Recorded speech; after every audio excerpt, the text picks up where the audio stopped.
Part 3. Dweia. Chapter 16. Her face was still the face that had sung in his dreams for 2,000 and more years, a face of ancient, serene perfection. She rose, and her green eyes penetrated his soul, even as her rounded arms reached out to possessively clasp him in a fierce embrace. His senses reeled in that embrace, and he was lost in her kiss. How long they remained in each other's arms he would never know. And then, as he held her closely to him, he heard a very familiar sound, and it filled him with a kind of wonder. The goddess who had permeated his dreams had always been with him here in the house, and their lives were inseparably interwoven. So much that had been strange before was now clear to him. "You are doing that to let me know that we've always been together here, aren't you?" he said to her. "What on earth are you talking about, Althalus?" "You're purring, Emmy." "I most certainly am not," she exclaimed, and the purring stopped. Althalus smiled inwardly and stored that away. Their game obviously wasn't over. "Maybe it was only my imagination," he said. Then he once more kissed her soft, perfect mouth, and she began to purr again. "Talk to me, Althalus," she told him, pulling back. "What?" "Things are getting just a little intense." "I thought that was what you had in mind." "Not right now, love. We'll have all the time in the world for that later, but for now we need to keep our heads clear." A hot surge of disappointment filled him. Then he pushed it aside. "I think we should talk a bit," he said. She stepped back a pace and ran her fingers up her temples through her auburn hair. "My," she said, "isn't it warm for this time of year? What were you saying again?" "You really are Dweia, aren't you? That's what you told me when we were passing through Magu, anyway." "And you even remembered. Amazing." "Be nice," he said, almost from force of habit. "What I'm getting at here is whether or not the others are going to see you in the same way that I do, or will you be Dweia for me and Emmy for them?" "That might be just a little difficult, Althalus. I could probably do it, but what'd be the point?" "Your reality's just a bit overwhelming, you know. The others all have things they need to do here, and they'll probably have to concentrate. Won't a divine distraction sort of get in their way?" She laughed, a silvery little laugh, and impulsively threw her arms about him. "How sweet," she said, kissing him again. "You want to keep me all to yourself, don't you?" "Well," he said sheepishly, "that might have been part of it, I guess, but I still think we ought to talk it over. It's very hard to concentrate when you're around, Dweia." "Why, thank you, kind sir," she said with a little mock curtsy. "Will you please be serious? I think there might be a problem here that we'd better look at. Undine and Leigh are both probably going to turn bright green when they see you, and trying to talk to Elia or Behave while you're around is going to be almost like shouting down a well. Just the sight of you is very likely to blot out everybody's mind." "I'm not doing it on purpose, love. My brothers and I exist on a different level of reality, and that always seems to come blazing through, even when we try to hide it. If you'll think back a bit, you'll probably remember that flashes of it came through even when I was Emmy, the cat. I'm affectionate by nature, and it always seems to show." "I still think it might be better if you put your fur back on, Em. The children have to be able to think while we're here, and they won't be able to do that in the presence of a perpetual sunrise." "That's part of what we have to do here, Althalus. The others have to get used to having me around. It's far better to turn their heads off here than it would be to turn them off in the middle of a crisis out there in the real world." "Maybe." Althalus was still very dubious about the whole notion. "There's another thing, too," he said. "Aren't you going to be rather conspicuous when we go back outside the house? I think you're going to attract a lot of attention out there." She shrugged. "Back to Emmy the cat, then." "Is that your own idea, or has your brother forbidden you to go outside in your real form?" "Forbidden?" Her tone was flat, even unfriendly. "Well, he is God, after all." "So am I, Althalus, and nobody tells me what I can or can't do. Emmy's my idea, not my brother's. I use her when I want to sneak. You should know all about sneaking. It's part of your trade, and it's also part of mine. Neither one of my brothers needs to know what I'm doing, and sneaking keeps them from knowing." She laughed a sly little laugh. "Every now and then I sneak up on Dweia, and he doesn't even know that I've been there." "You and Dweia are very close, aren't you?" "Not really. We have different interests, so we don't have very much to talk about. We say hello to each other when we pass, and that's about as far as it goes." "Being a god sounds very lonely." "It isn't. We have our thoughts for company." She gave him a smouldering sort of look. "And now I have you as well as my thoughts, don't I?" "Oh, yes, and you'll never get rid of me." Then a thought came to him. If you and your brothers are so totally complete, why is Dweia trying to change everything? What does he expect to get out of it? "It goes back a long, long way, Althalus," she replied pensively. "Dweia destroys, but only the things Dweia and I permit him to destroy. That immediately reduces him. He's the ragman of the universe, gathering up our cast-offs. In a certain sense, he's the god of nothingness, and that leaves him empty and alone in the dark. Dweia joys in creation, and I joy in mothering everything he makes. There's not much joy in emptiness, though, so when Dweia's loneliness became more than he could bear, he sought out Gehend to find companions to fill the emptiness. I think Gehend was the wrong choice for my brother." "You pity him, don't you, Dweia?" "A little, yes. I'm notorious for being soft-hearted." Althalus glanced at the east window and saw that the morning star had risen. "It's almost time to wake the children," he said. Then he scratched his chin. "You're probably right about the sleeping arrangements," he agreed. "But wouldn't a sort of neutral dining room give them a place to gather together? When you start putting high walls between boy people and girl people, they spend most of their time trying to think of ways to climb those walls. If we let them mingle at meal times and up here in this room, they might even pay attention to you when you're trying to teach them. A little closely supervised mingling might help to keep certain urges under control. Is this making any sense at all?" "Very good sense, Althalus. Sometimes you surprise me. Why don't you go ahead and set up a dining room near the places where we sleep? I'll wait up here for you. That way you'll be able to prepare them a little for the new Emmy." "That's probably a good idea, too." "Oh, as long as the subject of mealtimes comes up, there's one other thing." "What's that?" "When I sit down at your table, I don't want to see fish." "I thought you loved fish." "Emmy's the one who loves fish, Althalus. I can't stand the sight of it myself."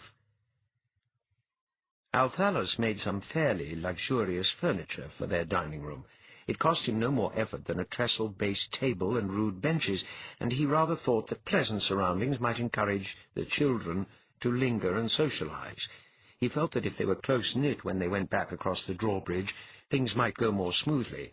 Then, to increase their fondness for the place, he made a breakfast fit for a king. He woke them by knocking on their doors, and then waited in the hall outside the dining room like an expectant innkeeper. "Hurry right along," he told them as they emerged from their sleeping quarters. "Emmy's waiting for us upstairs, and you all know how cranky she gets when we're late." "Isn't she going to eat with us any more?" Elia asked. "Not this time," Althalus replied. "She wanted to give me a chance to warn all of you that she's not Emmy the cat any more." "She's not?" Elia sounded injured. "I like Emmy." "Wait until you see her now."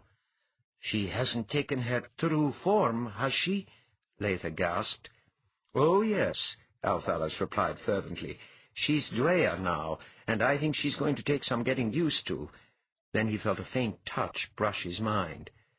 "Oh, dear," Leigh said, biting her lip. "What's wrong?" Undine asked. "Is that what she really looks like?" Leigh demanded of Althalus. "It's probably fairly close. I have a very good eye for details." "Oh, dear," Leigh said again. "What is it, Leigh?" Undine looked puzzled. "We're crows now, Undine." She can't be that beautiful, can she? She's even worse, Leigh mourned. Couldn't we talk about this while we're eating? Elia demanded, hungrily eyeing the groaning table. Elia's right, Althalus told them. Let's eat breakfast before it gets cold. Then we'll all go upstairs, and I'll introduce you to Dweia. I don't think I'm really very hungry, Leigh sighed. After breakfast, they all nervously followed Althalus up the stairs to the circular room at the top of the tower. Dweia was standing at the marble table with her hand lying almost absently on the book. She wore a white gown of an ancient style that left her arms bare to the shoulders, and her sunset hair streamed down her back. Her perfect face was a mystery. "Good morning, children," she greeted them. There was a sort of stunned, awkward silence as they all gaped at her. "Are you really our Emmy?" Gehair asked finally. "Yes, Gehair," she replied gently. "I hid behind Emmy for a while, but that isn't necessary any more, so I've stopped hiding." She gave Althalus a sly, sidelong glance. "Our glorious leader here was a bit concerned about the changeover. He was positive that my unspeakable perfection would reduce you all to gibbering lunacy." She paused, cocking her head as if listening intently. "How odd," she said. "I don't seem to hear a single gibber. Could it be that Althalus was wrong? Is it possible that he underestimated your comprehension?" "All right," Althalus conceded sourly. "I was wrong. You don't have to beat it into the ground." "Of course not. Beating things into the ground is your department, isn't it?" "Are you actually God's sister?" Behaid asked in a voice trembling in awe. "That depends on your point of view, Behaid," she replied with a faint smile. "From where I sit, Dewas is God's brother. I'm sure he doesn't see it in those terms, but that's his problem, isn't it? The three of us, Dewas, Dweia, and I, all look at things from a slightly different perspective. In my own personal view, Dewas makes things for me to love, and Dweia hauls out the trash." "That's a novel set of definitions, divinity," Leigh noted. "Have you presented them to your brothers lately?" "It'd just be a waste of time, Leigh. My brothers are both too impressed with themselves to look at things the way they really are. They can be so tiresome sometimes." She looked at them, her eyes slightly narrowed. "I see that you've all sort of adjusted to the situation, so maybe it's time for us to get to work. Make some furniture, Althalus. We might as well be comfortable." "Anything you say, Dweia." "Would it be at all possible for you to grow a few freckles or something, divinity?" Leigh asked. "You're making life terribly difficult for poor Undine and me, you know." "We're not really in competition, Leigh," Dweia suggested gently. "What an unworldly attitude," Undine murmured. "How are we to address you?" Behaid asked, when they were all seated in the comfortable chairs Althalus had made. "Can't you pronounce Dweia, Behaid?" Leigh asked him with feigned curiosity. "Some orders of the priesthood tell us that it's forbidden to speak the name of God," Behaid explained. "They're wrong," Dweia told him. "The small mind tries to conceal its inadequacy in senseless formality and endless disputes about meaningless trivia. You're above that, Brother Behaid, or you wouldn't be here. I have a name. Please use it. It's very confusing when somebody looks at the sky and says, 'Oh, God.' My brothers and I can never be sure which of us he's talking to." She laughed then. "That started a whole new religion in Placand once," she recalled. "When all three of us answered a priest at the same time, he took it to be a revelation, and three-headed idols began popping up all over Placand." "Some orders of the priesthood denounce statues of God," Behaid said with a troubled look. "They tell us that no one can really see God." "You can see me, can't you?" Dweia asked. "Actually, the statues don't concern us too much, except for that monstrosity in Magu." She paused, her hand resting on the book. "We're getting a little far afield," she noted. I think it might be best to put things in their simplest terms right at the beginning here, so that we're all starting from the same point. The three of us, Dewas, Dweia, and I, have always existed, and we seldom agree with each other about anything.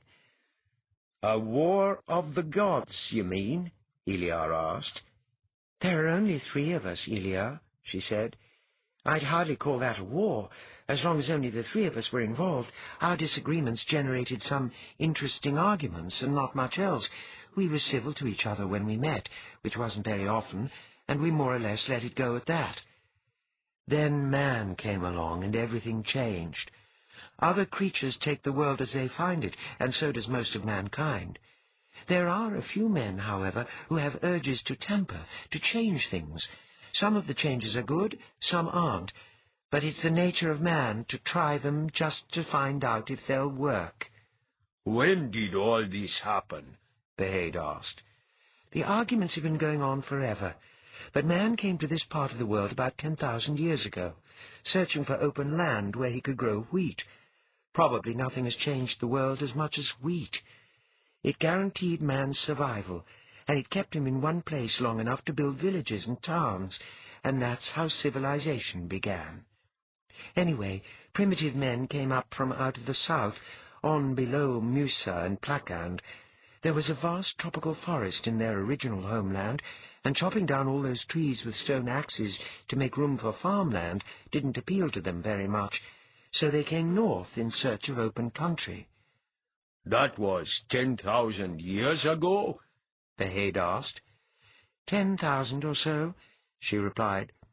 Men didn't have very good calendars back then, and my brothers and I don't pay very much attention to time. As it happened, Gehend was one of those early settlers in Medio. He's always had a very high opinion of himself, and that used to irritate his chief.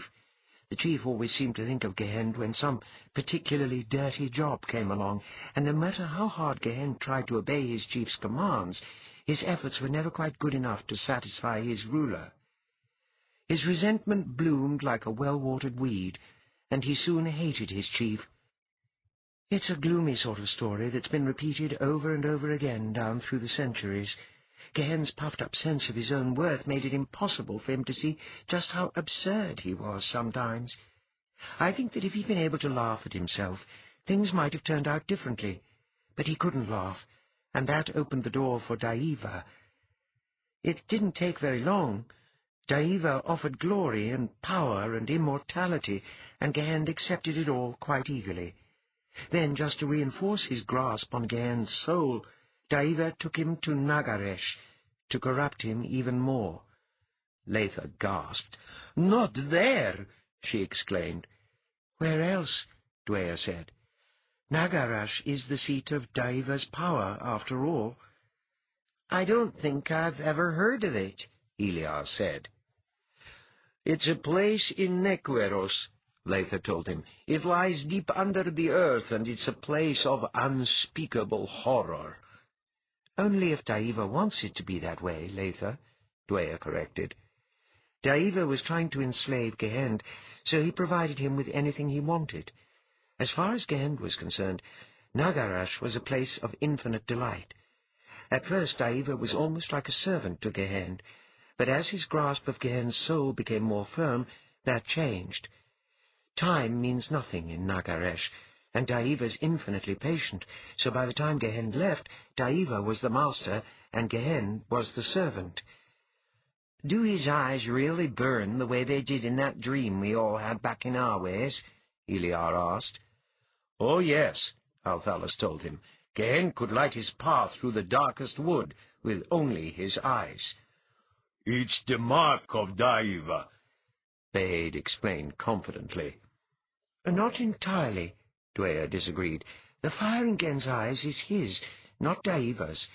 Anyway, once he had Gehend totally under his control, Dweia sent him back to Medio with the same command the knife gave Althalus." "Seek?" Althalus asked. "What was he supposed to look for?" "The same things you were, dear," Dweia replied. "There were certain people Dweia needed, and he ordered Gehend to go find them. We've encountered those people, so you know who they are." "Pekal and those others?"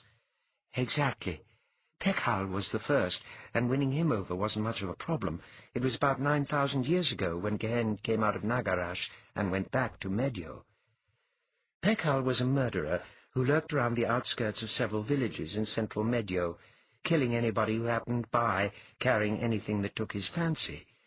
Clothes, food, weapons, anything of the slightest value. He even killed people who had nothing, if he happened to be hungry. "You're not serious!" Undine exclaimed. It was more common in those days than most people realize, Undine, and Pekhal was an absolute savage. Gehen used his book to subdue the brute, and then he won him over with assorted diversions and entertainments we don't really need to talk about now. "Have you ever seen this Pekhal fellow, Master Althalus?" Gehen asked. Emmy and I came across him in Aram when we were looking for the knife, Althalus replied. The years haven't improved him very much. "You should have killed him when you had the chance." I was not told to. I guess it didn't exactly fit in with Emmy's plans. "You know perfectly well that wasn't the reason, Althalus," Dweia said. "Whatever you say, dear," he replied blandly. "Who did Gehen recruit after he'd gotten Pekhal under control?" "Knom came next," she replied. "But that was after the Medios had expanded into Wekti, Plakand, and Iquero. That expansion took 1,500 years, but Gehen's very patient, so he waited. Knom lived in Ledan in Iquero, and he was a notorious cheat. He dealt mostly in flax, but the bales of flax he bartered had a lot of common weeds mixed in. The citizens of Ledan finally drove him out of their town and let it be known in the other cities that he wasn't to be trusted. All gates were closed to him, and an outcast's chances of survival were very remote back in those days. Gehen and Pekhal found him hiding in a willow thicket near the lake shore on the verge of starvation. Gehen didn't have much trouble recruiting him, since he really didn't have any other place to go. "He was selling pots and pans when Althalus and I met him in our ways," Eliar recalled. "He was pretending to be selling pots and pans," Althalus corrected. "Actually, he was there to keep an eye on us." "Knom's a born cheat who can change his face and manner at the drop of a hat," Dweia told him. "He can be charming and very ingratiating, but only a fool would trust him." "This is turning into a very good story," Geher said enthusiastically. "Which one of Gehen's bad people came next?" "Gelta." "The lady in the iron shirt whose horse stands on clouds?" "That's the one. She was the queen of a warrior clan in Ansu about 6,000 years ago." Behaid frowned. "Wouldn't that have been a bit unusual in Ansu?" he asked. "As I understand it, the men of Ansu don't really believe that women are human." "You saw her, Behaid," Dweia reminded him. "She's as big as any man, and far more savage. She's a homely woman with a pockmarked face and a big nose. She grew up in the company of her father's warriors, so she thinks more like a man than a woman. She waded through blood to reach her throne, and any man who made an issue of her gender didn't live long enough to see the sun go down." "How in the world did Gehen ever manage to convert a woman like that?" Behaid asked. "He offered her money, Behaid. Gelta has lots of appetites, but her hunger for power goes far beyond the others. Gehen offered empire and dominion in exchange for her soul, and Gelta was sure that she was getting a bargain." "Which one came next?" Eliar asked. "It was 1,000 years before he found the next one," Dweia replied. "The Dacan Empire came into prominence after the religious wars of the 5th millennium had sent Medio into decline. There was a priest of the Iquero god Apwos living in the city of Daca early in the 6th millennium. His name was Argan, and he violently disagreed with his high priest on some obscure aspects of astrology. The high priest finally ordered him to recant, and Argan refused. Then the high priest asserted his authority and expelled Argan from the priesthood." "Dear God!" Behaid gasped. "That's dreadful." Argan thought so too. The center of his life had been removed, and he was sunk in absolute despair. Gehen picked him the way you'd pick a ripe apple from a tree. "Is there really a god named Apwos?" Geher asked. "It's a variation of Dewas," Dweia explained. "The name Apwos means water god, and Kerdos means herd god. The Medios looked at the sky, the Equiros looked at their lakes, and the Wecti and Placans looked at their herds of sheep or cows. They use different names, but they're talking about the same god. Do they know that? Not really, Dweia replied with a shrug. I've had about a dozen different names since this all started. Anyway, Gehen's last recruit was living in Regwas about 3,000 years ago, and he has the same gift Leigh has. I'd hardly call it a gift, Leigh objected. Coleman feels differently about it. Regwas is a troubled land.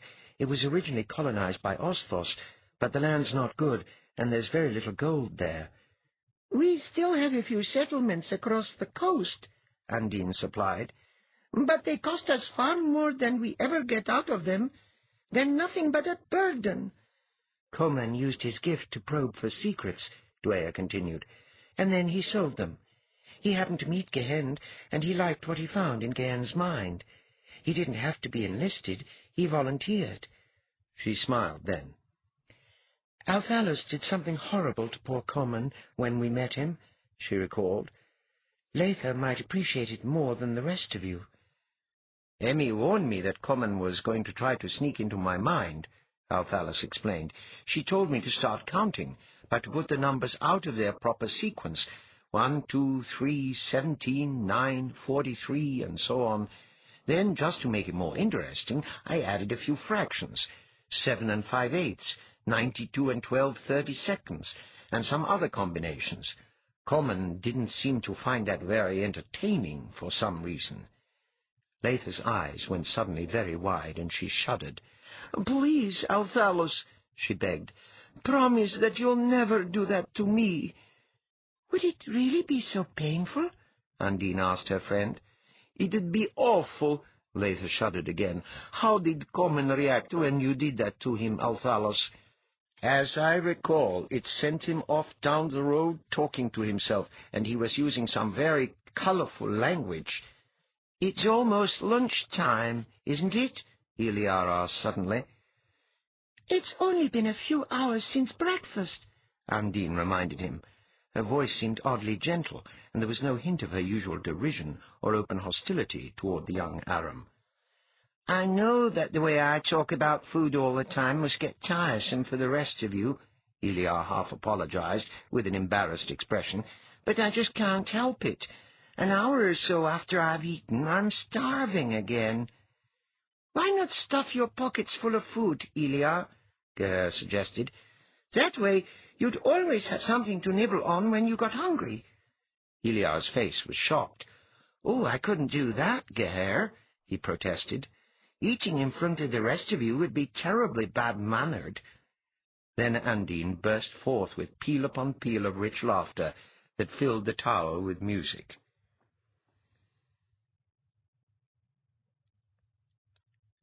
Chapter 17.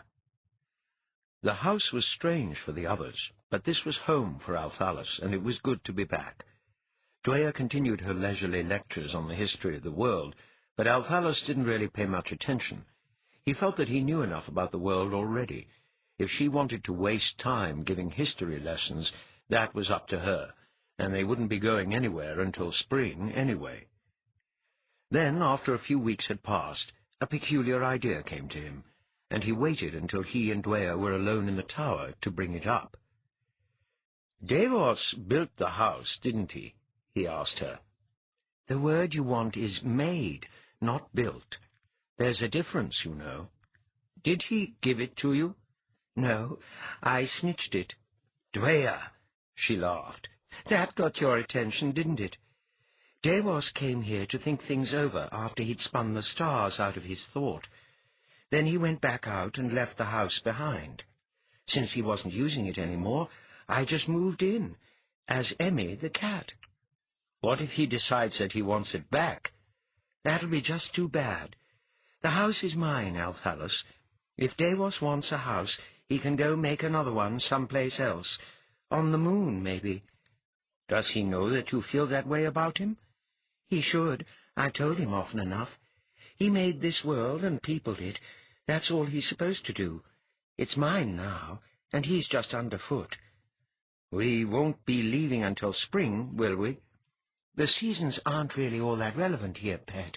You should know that by now. We'll leave when we're ready. We can't travel in the dead of winter, Em. How much would you care to wager on that, Althalus? She asked slyly. Before much longer, the snow's going to be 15 feet deep, and the sun won't come up any more. I'd say that more or less pens us up in here. Not really. Watch, Althalus. Watch and learn. That's really irritating, Em. I'm glad you liked it, she replied smugly. Is this going to go on much longer, Master Althalus? Geher asked quietly while they were eating lunch a few days later. This what, Geher? All this business about who was doing what thousands of years ago in places I'd never heard of before. You don't have to tell Emmy I said this, but it's getting awfully boring. Who cares about what happened in the Deccan Empire 5,000 years ago? I went there once, Althalus told the boy. That was before I came here, and Emmy got her paws on me. The merchants of Decca were all very rich, but they didn't have very good sense. I sort of thought that might provide all kinds of opportunities for somebody in our profession. The idea of stupid rich men gives me a warm little glow. What happened? Geher asked eagerly. Althalus told him a much-embroidered version of the adventure in Queso's house. Geher proved to be a perfect audience, and Althalus was enjoying himself enormously when Dweia suggested that it was time to go back to work. As they started up the stairs, Althalus noticed that Undine had a sly little smirk on her face, and he remembered that the girl had drawn Dweia off to one side before they'd all sat down to lunch. A faint smile was also playing about the corners of Dweia's lips. Something was obviously afoot here. "There's something I don't quite understand," Behaid said, while Dweia was recounting the history of Treboria. "You've hinted several times that the coastline of the southern sea has been changing." Yes, it has. "What can possibly change a coastline? I'd always thought that things like mountains and coastlines were fixed and immutable." "Oh, good grief, Behaid," Dweia replied, laughing. "They change all the time. The whole world's in a constant state of flux. Mountains rise and fall like the tides, and the slightest change of climate can move a coastline hundreds of miles. An individual man's not alive long enough to see those changes, but they are taking place. The southern coast's been expanding for over 2,000 years now." Then she turned and pointed toward the north window. "It's because of that ice up there." "How can ice this far north have any effect on the southern coast?" "Ice is frozen water, isn't it?" "Of course." "There's only so much water. The amount's constant. Some of it's in the seas, some's in the air, as rain clouds, and some's locked up in the glaciers. Every so often there's a change in the weather. It gets colder, and the glaciers start to grow. More and more of the world's water is locked up in the glaciers, and there's less and less water in the seas or in the clouds. It doesn't rain as much anymore, and the sea level starts to drop. That's what changes the coastline. The seas off the south coast have always been shallow, so as the water recedes, more and more land is exposed." "The works of God are wondrous," Behaid recited sententiously. "I'm sure my brother would be pleased to hear that," Dweia said dryly.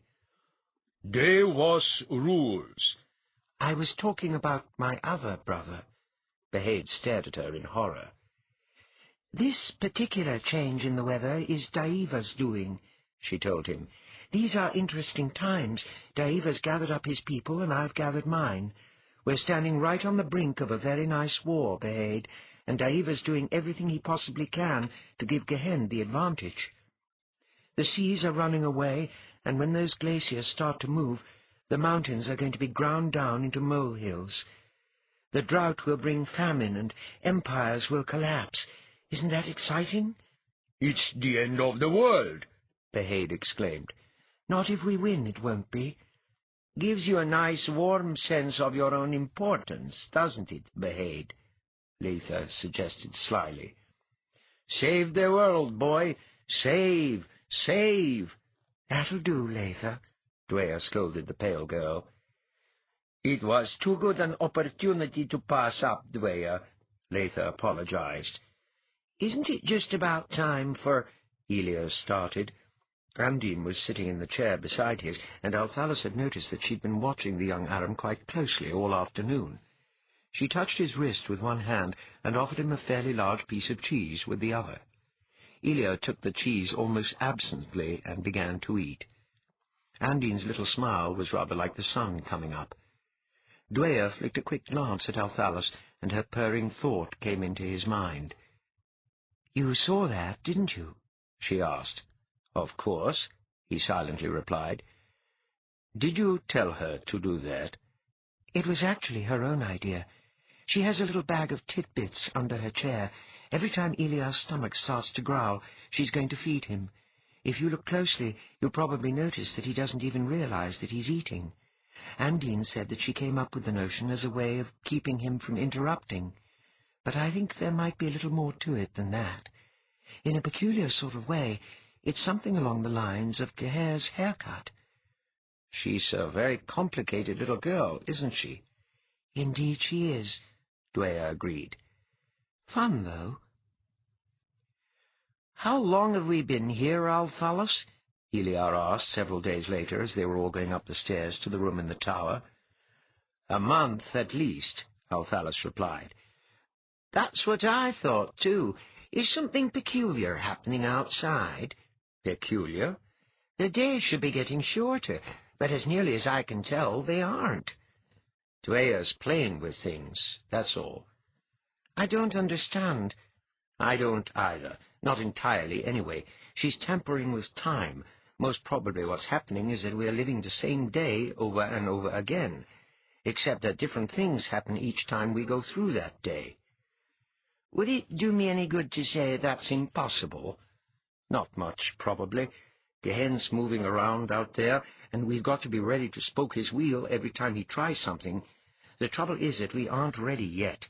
That's why Dweia brought us back here to the house. Time here moves the way she wants it to.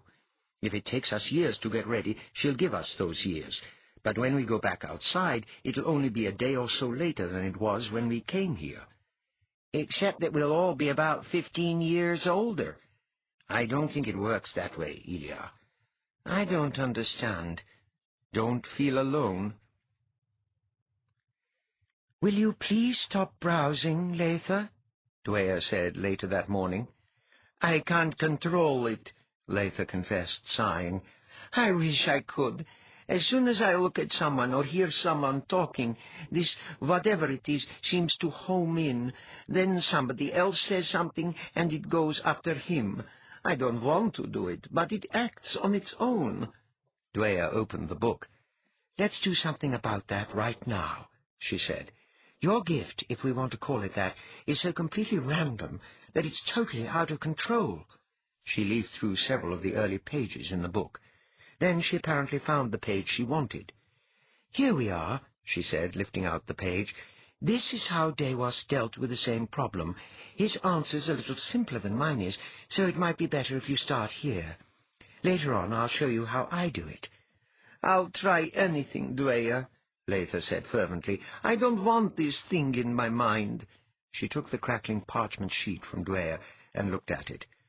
"I thought I'd be able to read this," she said, frowning.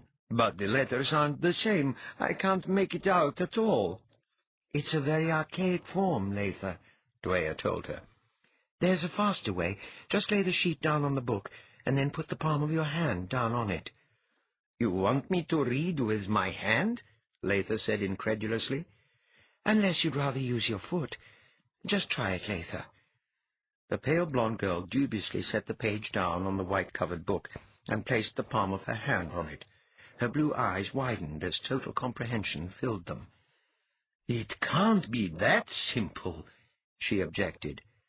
"Why not try it and find out?" Dweia suggested. Leigh sat back and closed her eyes. Her expression became almost inhumanly serene. Then her eyes opened very wide as she drew in a sharp breath. Then she suddenly screamed. "You went too far, Leigh," Dweia told her, "and just a little too fast." "Everything's so empty," Leigh said in a shuddering voice. "There's nothing there anymore." "You just went too high, dear. You want to go above it, but not quite that far above. You'll get better at it with practice. All you're really doing is aiming your gift. You want to point it slightly over the heads of everybody around you. You'll still hear that slight murmur that you've been listening to all your life, but you won't hear the actual thoughts. When you want to hear them, just point your gift straight at the one you want to hear." Leigh shuddered. "What was that awful emptiness?" she demanded. "The sound of nothing, Leigh. You were pointing it at the ceiling, you know." "Did that make any sense to anybody else?" Elia asked, his expression baffled. "Leigh's got an extra set of ears, that's all," Geher replied. "She can hear what we're thinking, even when she doesn't want to. Emmy just taught her how to point her ears someplace else. Anybody can see that." Leigh gave the boy a startled look. "How could you possibly have known that?" she asked. "I don't know," Geher confessed. "It just seemed to make sense, that's all. Of course, I've been dodging you ever since we first met." "Dodging?" "I could feel what you are doing, ma'am, so I just stepped out of your way and let you zing right past me." Dweia was staring at the boy in absolute astonishment. "Well, well, well," Althalus murmured. "What's that supposed to mean?" Dweia demanded. "Nothing, dear," Althalus replied innocently. "Nothing at all." "Isn't it just about time for us to—" Elia started. Undine gave him a piece of fruit, and he stopped talking. "What are they talking about, Master Althalus?" Geher asked, looking at Dweia and Behaid, who were sitting together at the table with the book open before them. I'd sort of imagined that Dweia's clearing Behaid's mind of a number of misconceptions. Behaid was trained for the priesthood and for astrology. There's a lot of nonsense in his mind that Dweia's getting rid of. "Does anybody really believe in that astrology business?" Geher asked. Althalus shrugged. "People want to know what's going to happen next.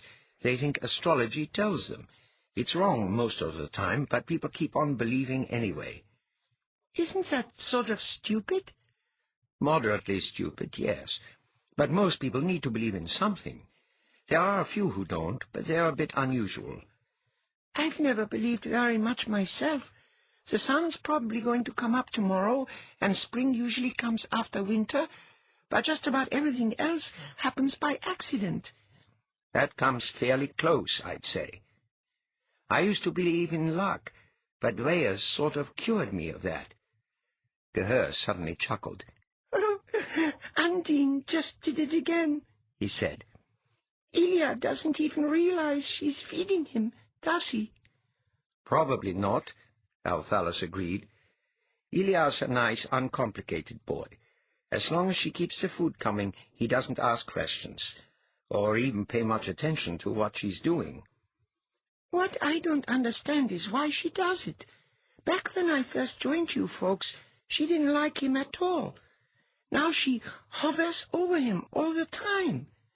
"She's mothering him, Ger. Women do that a lot, I've noticed. She hated him at first, but that's changing." "I'm glad she's picking on him now instead of me," Geher said. "I was starting to get real tired of all those haircuts." After several days, Dweia left Behaid alone with the book and turned her attention to Undine. Many of those discussions were quite audible. The Aria of Osthos was a beautiful young lady with dark hair and huge dark eyes, but her emotions leaned in the direction of explosive. The knight had instructed her to obey, but that didn't suit her at all. Althalus had unobtrusively moved his chair to a place near the door, and he spent most of his time watching the others, being careful not to be too obvious about it. "What are you doing, Althalus?" Dweia asked him late one afternoon when they were alone in the tower. "Watching, Em. Watching and learning. Isn't that what you told me to do?" "What have you learned so far?" "We've picked up a very strange collection of people, little kitten, and they aren't altogether what they seem to be at first glance. Except for Geher, most of them aren't very happy about what they're supposed to be doing. Undine absolutely hates the word obey, and Eliar's very uncomfortable with lead, since he knows he's not ready to command an army yet." "That isn't what lead means in this situation, pet, but we'll be getting to that in a bit. What have you learned about the others?" "I think you might have been a little abrupt with Behaid. Once you threw out astrology, you set him adrift. He doesn't know what to believe anymore, and he's right on the verge of believing in nothing. He's positive that illuminate means that he's supposed to preach, and a sermon about nothing might be a little hard to compose." "He doesn't quite understand yet, Althalus," she replied. "When the time comes, he will. What about Leigh? That's the one who worries me. She puts on a bright face and she makes clever remarks, but she read something on the knife that she probably wasn't supposed to. The others aren't entirely certain about what the knife told them to do. Leigh knows. She knows exactly what she has to do and who she has to do it to. She's not happy about it, Em. Life hasn't been good to her so far, and she's almost certain that it's going to get worse." "She's much stronger than she appears, Althalus. She'll need some help at some point, so stay close to her. Be ready to give her that help." "That's awfully cryptic, Em," he accused. "You were told to seek, Althalus. I'm sure you'll find a way to help her, if you seek hard enough." Dweia and Geher were sitting near the east window, deep in conversation. Eliar was telling Undine war stories by the south window, and she was obviously feigning a look of vapid admiration and handing him occasional titbits of food. Leigh had joined Behaid at the marble table, and they were both deeply engrossed in the book. This left Althalus more left to his own desires. He stood at the north window, looking out at the mountains of ice out beyond the end of the world. Despite everything Emmy had told him, Althalus still thought of that chasm to the north as the end of everything. He was more comfortable with that, since it seemed to give the world a definite boundary. He didn't much care for the implications of the word infinity. "You still think of me as a witch, don't you, Behaid?" Althalus heard Leigh ask their young priest. "Of course not," Behaid replied. "Whatever gave you that idea?" "I know that you don't like me." "That's ridiculous, Leigh. I like you very much. You are one of my true companions." "You make me sound like a piece of furniture," she accused. "I don't exactly see where this is going," he confessed. "You're the only man I've ever met who doesn't seem to be aware of the fact that I am a woman." "I'm aware of it, Leigh. It's not all that important what we are supposed to do, but I am aware of it." "You don't think about it, though," she sighed. "Ever since the end of my childhood, the men in our village all looked at me in a certain way. They all had certain kinds of thoughts." "The kind that the priest Amho had, you mean?" "Exactly. Every man in town had certain thoughts about me." "You are very beautiful, Leigh." "Why, thank you, kind sir," she mocked. "Whatever gave you the idea that I don't like you?" "You don't have the same kind of thoughts about me that other men have." "Those thoughts are vile, Leigh. It's the duty of a priest to suppress vile thoughts." "Ah, perhaps that's it. It's making me very uncomfortable, though, Behaid. You despise those vile thoughts, and when you suppress them, what comes in my direction is hatred. Your hatred is directed at the thoughts, but it seems in my mind to be directed at me." "That's certainly not what I intended." "I think I may have a solution." "I'd be happy to hear it, Leigh." "Relax that iron-hard suppression a bit, and let a few of those vile thoughts out." "What?" "Not too vile, of course. That would disturb the both of us. A few itty-bitty vile thoughts wouldn't hurt anything." She smiled winsomely and held up her thumb and forefinger as if measuring something very small. If you were to keep them only about so big, they wouldn't violate your vow, but they'd be naughty enough to let me know that you're aware of the fact that I'm a woman. I think modestly vile is what you should aim at. It wouldn't contaminate you, and it'd make me ever so much more comfortable." The Haid stared at her for a moment, and then he smiled gently. "Of course, Leigh," he promised. "I think I can manage modestly vile, if it'll make you feel better. That's what friends are for, isn't it?" Her answering smile was radiant. "Keep your nose out of it, Althalus," Dweia's purring voice told him. "Whatever you say, dear." "The onset of the glaciers has produced a drought that's causing great turmoil in the lands to the south," Dweia was telling them a few days later. "Wealth and power and mighty cities are meaningless if there's nothing to eat. That's the key to Gehen's plan, of course. Chaos is his ally, and the glaciers create chaos." "I think you told me once that this has happened before," Althalus said. "Yes, this is about the fourth glacial age in the past several million years. They've usually been the result of changes in weather patterns or the movement of ocean currents. Dweia caused this one, though. It's a crucial part of Gehen's plan to so completely disrupt the various empires to the south that the people will turn to anybody who can offer stability. Civilization's right on the brink of collapse, and a general revolution's looming on the horizon." "My people would never rebel against me," Undine exclaimed. "I wouldn't be all that certain, dear," Dweia disagreed. "Gehen has people stirring up the citizens of Osthos right now, and your war with the Canthons just made it easier for them." "We didn't start that war." "I know. Althalus and I met Eliar's sergeant, Cahalor, on our way from Aram to Osthos, and he kept referring to the Ario of Canthon as a half-wit. I think that if we wanted to delve into the matter, we'd find that one of Gehen's henchmen was behind a number of the Ario's military decisions."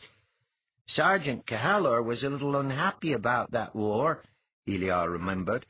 "He had all sorts of interesting names for the chief of the Canthons." Undine's huge eyes narrowed speculatively. "That sort of means that it was Gehen who murdered my father, doesn't it?" "He was the one who was ultimately responsible, yes," Dweia replied. "Eliar?" Undine said then in her most appealing and winsome manner. "Yes, Undine?" "Would you like to come to work for me?" "I didn't quite follow that." "I need a good professional soldier right now.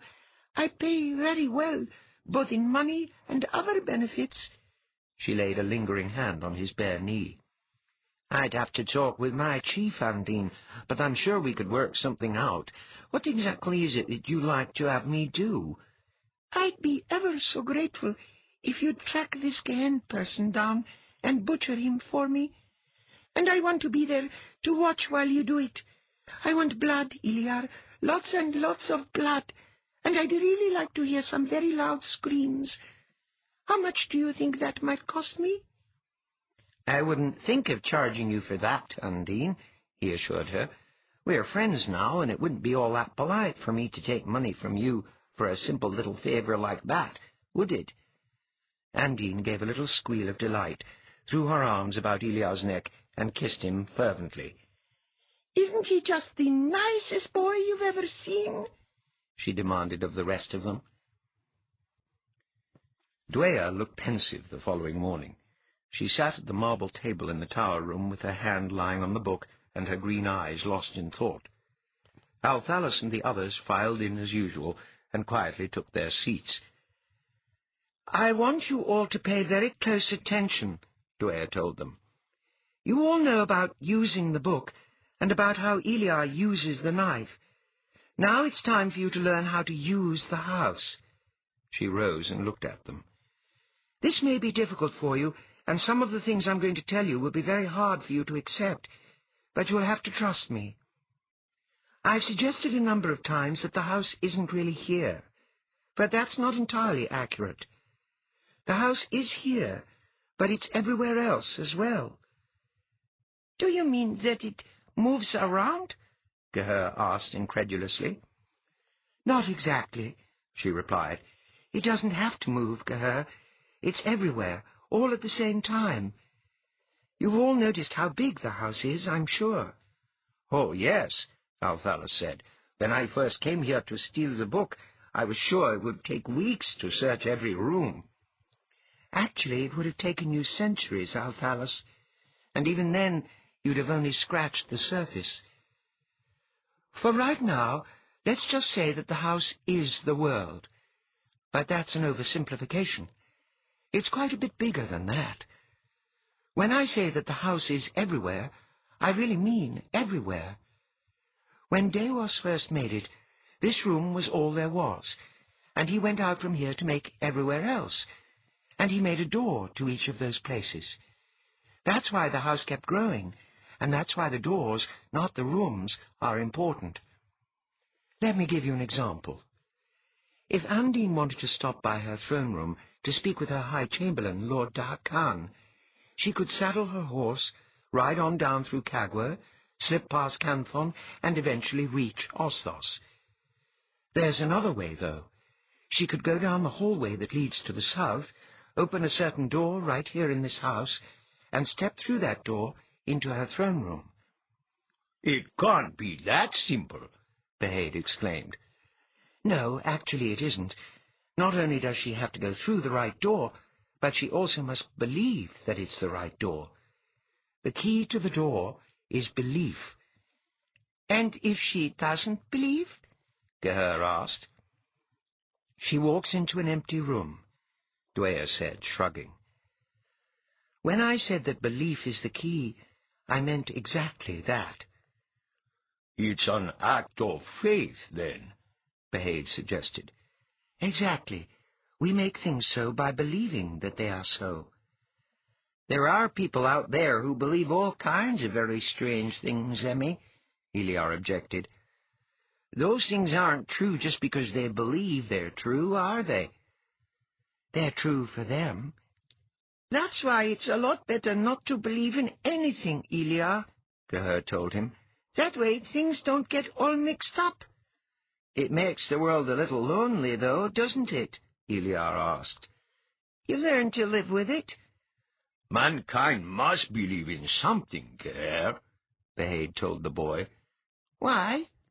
Because, Behaid faltered. We have a long way to go with Geher, don't we? Leigh said. I'd say so, yes, Althalus agreed. But he's a good little boy, so he'll be patient and show us the way. That's not what I meant, Althalus. I know, but you're just getting started. That will do, Althalus, Dweia said quite firmly. Yes, dear. Geher was frowning. Geraint can do this, can't he? He asked. I mean, he's got that place in Nekweros, and it's got doors the same as this house does too, doesn't it? Yes, it's called Nagarash. That's how he, or those others, can keep popping out of nowhere, isn't it?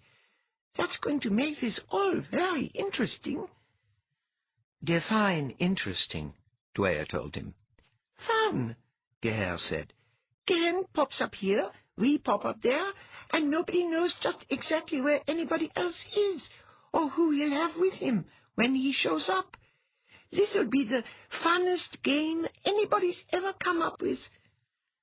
Funnest? Eliar said. I don't think there is such a word. You understood what I meant, didn't you? Geher asked. I suppose I did, but... Then that makes it a word, doesn't it? This one's going to give me headaches, I think, Dweia said.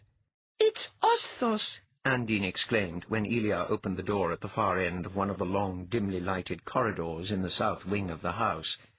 Just look, Undine, Dweia commanded. Don't go through right now. We don't have enough time to go looking for you. Althalus noticed that the threshold of the doorway was rather hazy, but everything beyond the doorway was sharp and clear. A cobblestone street led past a number of the shops he'd seen the last time he'd been in Osthos, and then the street went slightly up a hill to Andine's palace. "You'd better close the door, Elia," Dweia suggested. "It's letting in the time." "Ma'am?" Eliar asked in a puzzled tone of voice. "We don't want time to move just yet. We aren't prepared.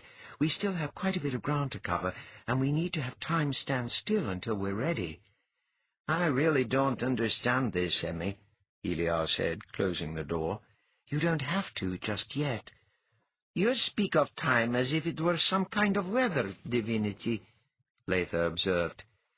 "They're sort of similar, Leitha." Dweia paused, looking curiously at the pale girl from Queron. "Tell me, dear," she said, "why do you persist in calling me divinity the way you always do?" "It's a term of respect, divinity," Leitha replied, her blue eyes open very wide. "No, Leitha, it isn't. You don't really respect anybody. You're doing it to tease me, aren't you?" "I wouldn't think of teasing a goddess, Dweia," Leitha protested. "Oh, yes, you would. I don't really mind, of course, but I thought we should clear it up." "That takes a lot of the fun out of it," Leitha protested. "I don't mind a little teasing, Leitha. It's a way of playing, and I spent a very long time as Emmy the cat, so I know all about playing. One of these days I'll show you." "I'll be good," Leitha promised. "I sort of doubt that. Take us to Canthon, Elia." They spent about a week exploring the possibilities of the doors in the house. At least it seemed like a week. Althalus had decided not to pursue the difference between seems and is. Eliar served as their guide during these excursions. Dweia's explanation of the process wasn't very detailed. The knife was involved in some way, Althalus gathered. Whatever his inspiration may have been, Eliar unerringly led them to the correct door when Dweia suggested that they look at some other place. "I haven't got the faintest idea of how I know which door we want," Eliar confessed. "I just do. Emmy says Agwesi, and I immediately know which door I'm supposed to open. Half the time I don't even know which country the place is in." "You don't really have to know, dear boy," Undine said fondly. "The knife told you to lead, didn't it? That's exactly what you're doing. Don't change a thing. We all love you just the way you are." She gently stroked his cheek. Undine couldn't seem to keep her hands off Eliar for some reason. Finally, Dweia suggested that they return to their classroom. "We've more or less taken care of everything we needed to attend to here," she told them. "We know how to use the house, at least partially, and a few other things are in place now, so it's time for us to go back out." "Partially?" Geher asked shrewdly. "Doesn't that sort of mean that the house can do some other things as well as take us from place to place?" "Let's hold off on that for now," Dweia said. "I'm really curious, Emmy," the boy said. "I think I've got an idea. Well, sort of, anyway. Would it bother you if I just threw it up into the air and we all took a look at it?" "It takes quite a bit to bother me, Geher. Go ahead and throw it out." "You said that the house plays with time. I mean, time moves or doesn't move the way you want it." "Yes?" "Well, the house plays with distance by using the doors, doesn't it?" "It's a little more complex, but that more or less sums it up, yes." "If it's playing with distance that way, can't it play with time the same way? I'm not saying this too well, am I? You told us that the house is everywhere, all at the same time." "Yes, go on." "It's every when, then, too, isn't it? What I'm getting at is that there's probably a door to last week somewhere in the house, or one that leads to next year. Am I making any sense at all with this?" Dweia's eyes grew troubled. "You aren't really supposed to be asking that kind of question yet, Geher." "You just said yet, Emmy," the boy said with a certain note of triumph. "That sort of means that we'll get to that part on down the line, doesn't it?" Dweia's green eyes narrowed. "It's my turn to ask a question, Geher," she said. "I probably wouldn't be able to answer it, Emmy. I'm just a country boy, remember? Let's find out, shall we? Distance is space, isn't it? Well, sort of, I guess. What's the difference between space and time? Geher frowned slightly. As far as I can tell, there isn't any difference. They're the same thing, aren't they? Dweia drew in a sharp breath. Who have you been talking with, Geher? She demanded. Where did you get that idea? It just came to me, I guess, when you said space instead of distance. Several things sort of clicked together. Did I say something I wasn't supposed to say, Emmy? I'm sorry if it upset you. It didn't upset me, Geher. It just surprised me, that's all. The unity of space and time is something very few people have realized yet. I've been thinking about it ever since Ilya told me about that dream you all had back in Ares, Geher explained. Then, when we started using doors to hop around in space, I sort of came up with the notion that maybe Gehend was using his doors to hop around in time, and if hopping is hopping, it wouldn't make any difference whether you were hopping in space or hopping in time.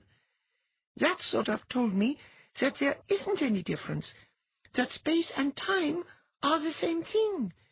It didn't make much sense at first, but it sort of fits together now. When you get right down to it, it explains a whole lot of things, doesn't it?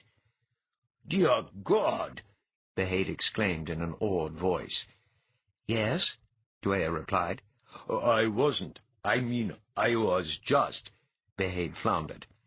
You really shouldn't throw the word God around like that, Behaid, she scolded. It's very distracting. Does what Geher just said bother you for some reason? Is this boy human? Behaid asked, looking at Geher with an awed expression.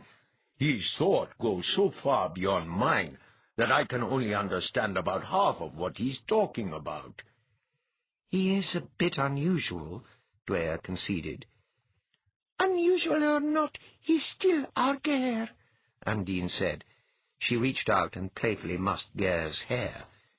He's just a tousle-headed little boy who definitely needs to take a bath. I just took one last week, ma'am, Geher protested. It's time for another one. Already? It doesn't really hurt, Geher, Undine said. Then she laughed, threw her arms about the boy, and hugged him to her. Chapter 18. They won't believe you, Brother Behaid, Eliar told their priest. We Arams are trained not to believe anything the lowlanders tell us. We don't believe in your ways, we don't believe in your customs, and we don't believe in your gods. Your lives are empty, then. The money sort of fills that up. At least that's what Sergeant Callor told us. He must be a very evil man. You're wrong, Behaid, Althalus disagreed. Sergeant Callor's a very good soldier who knows enough not to believe people when they talk about heavenly rewards instead of the money in advance. The Arams work only for pay, and that makes it nice and simple.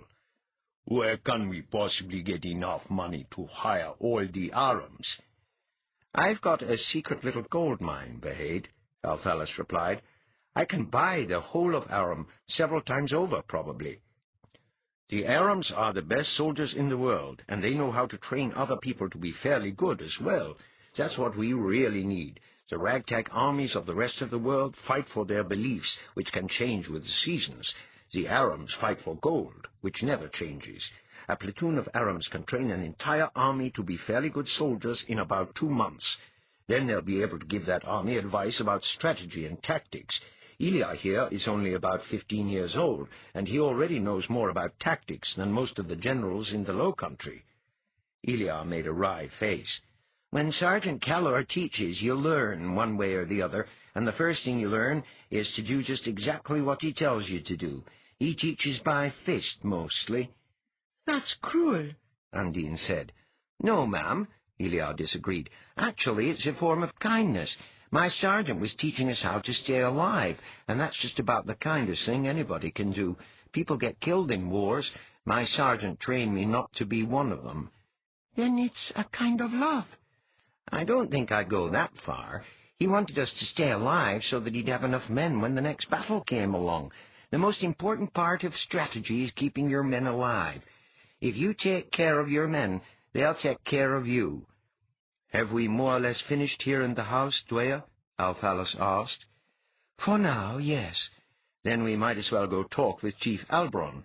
His clan isn't the biggest one in Aram, but he knows us, so we'll be able to talk with him without all the tiresome introductions.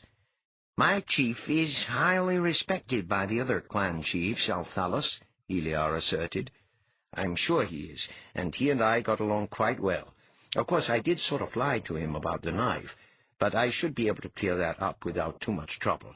The really important thing here is that only a clan chief can call for a general conclave of the chiefs of Aram, and we won't have time to visit every clan in the entire country.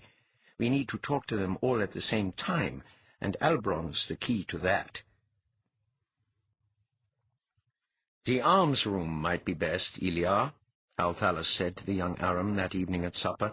I don't think we should just suddenly appear on the street outside your chief's castle. Geheng probably has eyes everywhere. Do you think you could manage that? I think so, Eliar replied. I haven't tried it yet, of course, but I get the feeling that I could even pick which part of a room I want to come out in. Would a suggestion upset anybody? Leigh asked. It wouldn't bother me, Eliar replied, filling his plate again. I'm supposed to do that for you, Eliar, Undine objected. Now put that back and give me your plate. Yes, ma'am, he said apologetically. Aren't people going to be a little startled if we all just suddenly appear out of nowhere? Leigh asked. Is there some way around that? Behaid asked her. Why not just go in through the door? We'll be going through a door anyway, so it'll seem more natural to us and to anybody on the other side. Make it so that this side of the door is here, and that side of the door is there? Geher asked. Nicely put, Geher, Leigh complimented the boy. Thank you, ma'am. Geher dipped his head slightly.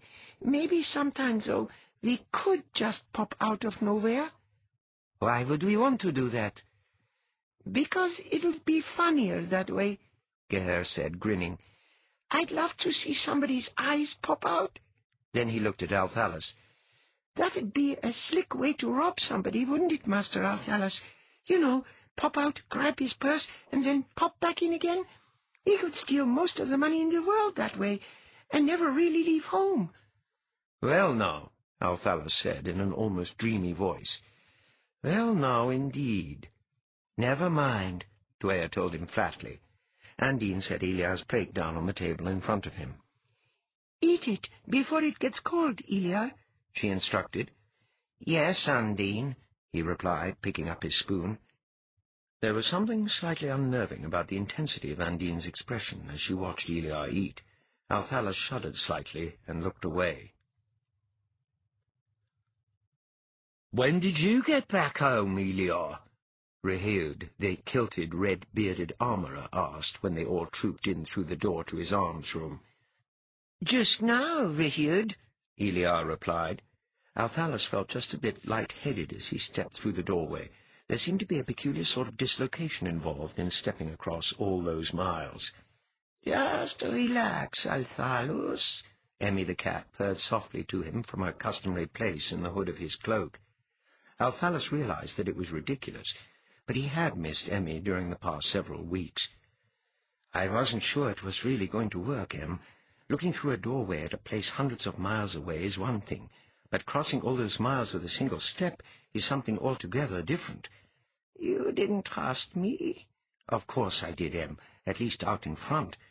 But not in back, I see. Talking about it is one thing, Em. Actually doing it is something else. It gets easier as you go along. Pay attention, Althalus. Don't let Eliar blurt out any trade secrets. I see that you found our boy, Master Althalus, Reheud said. Did he have that knife you were looking for? Oh, yes, Althalus told him. It was a little complicated, but everything's pretty much the way it's supposed to be now." "You don't seem to be travelling alone any more," Riud observed, stroking his bristling red beard and eyeing Undine and Leigh. "Just a few friends I hadn't met before," Althalus replied. "Is Chief Albron in the main hall right now?" "He should be," Riud replied. "He usually lingers over breakfast. He's all business first thing in the morning, and he says that he can get about half of his day's work done before he leaves the table. Did your cousin's assassins give you any trouble down there in the Low Country?" "No, not really," Althalus replied. "I managed to give them the slip." "You might want to thank our chief for that," Riud told him. "He set out the word that anybody asking questions about you or about that fancy knife was to be detained. You definitely came down on the good side of Chief Albron, Master Althalus." "We got along well. Did he intercept very many of my cousin's henchmen?" "There were a few," Riud replied. "There was one bulky sort of fellow with no forehead to speak of, who was a bit of a problem, I understand. From what I hear, it took a dozen men to swarm him under." "Oh? He said that his name was Peg-Oil or something like that." "Peckhal, maybe?" "That might have been it, yes. The clansman who took him in charge finally just slapped an iron collar around his neck and hitched him to a team of 6 oxen to drag him here after they discovered that a 2-ox team couldn't budge him." "Is he still here, Riud?" Eliar asked intently. "No, he managed to escape. Ate his way through the door of the dungeon, some men say. You're lucky you didn't come across that one, Master Althalus. He was more animal than man." "I know," Althalus replied. "I've met him. It's been good talking with you, Riud. I'd better go see if I can catch your chief before he finishes his breakfast. I've got a little business proposition for him." "Halbrand's always ready to talk business." Althalus led them back out into the corridor.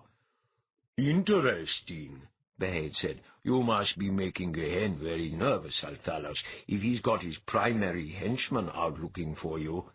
"That's a little hard to say for certain, Behaid. Peckhal may be acting on his own. I didn't treat him too well the last time we met. He might have taken it personally." "May I carry Emmy?" Undine asked, her huge dark eyes filled with a kind of longing. Althalus felt a sudden hot, irrational surge of jealousy. "I think we'd better leave her where she is," he replied. "She might want to give me some instructions when we talk with Eliar's chief." "That's a cheap excuse," Undine flared. "Let it go, Undine," he replied wearily. Chief Albron was seated at the breakfast table in the main hall when Althalus and the others entered. "Why, blast my eyes if it isn't Master Althalus," the kilted young chief exclaimed, rising to his feet. "It's a pleasure to see you again, Chief Albron," Althalus replied with a florid bow. "Now maybe we can get to the bottom of what happened down there in Osthos," Albron said. "I see that you still have Eliar with you." "Yes, he's been quite useful.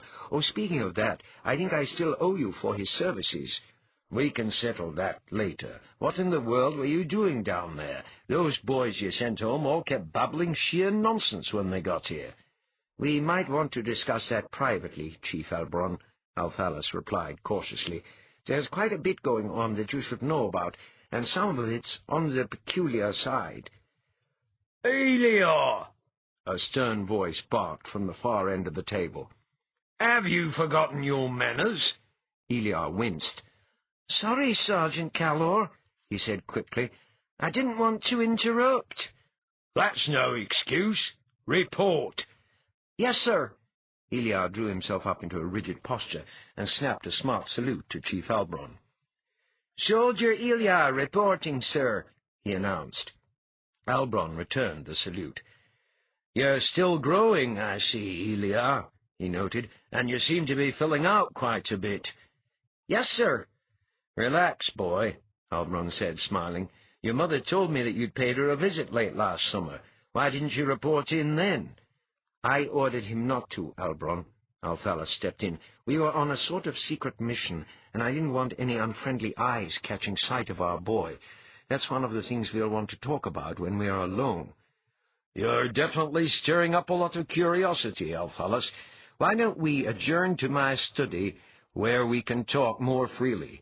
I feel a long, interesting story in the works here, and I'd really appreciate an introduction to these two lovely young ladies.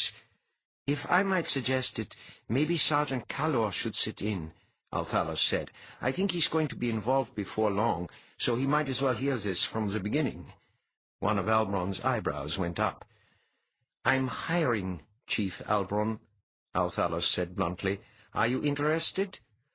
I'm always ready to talk business, Althalus, Albron replied, rubbing his hands together.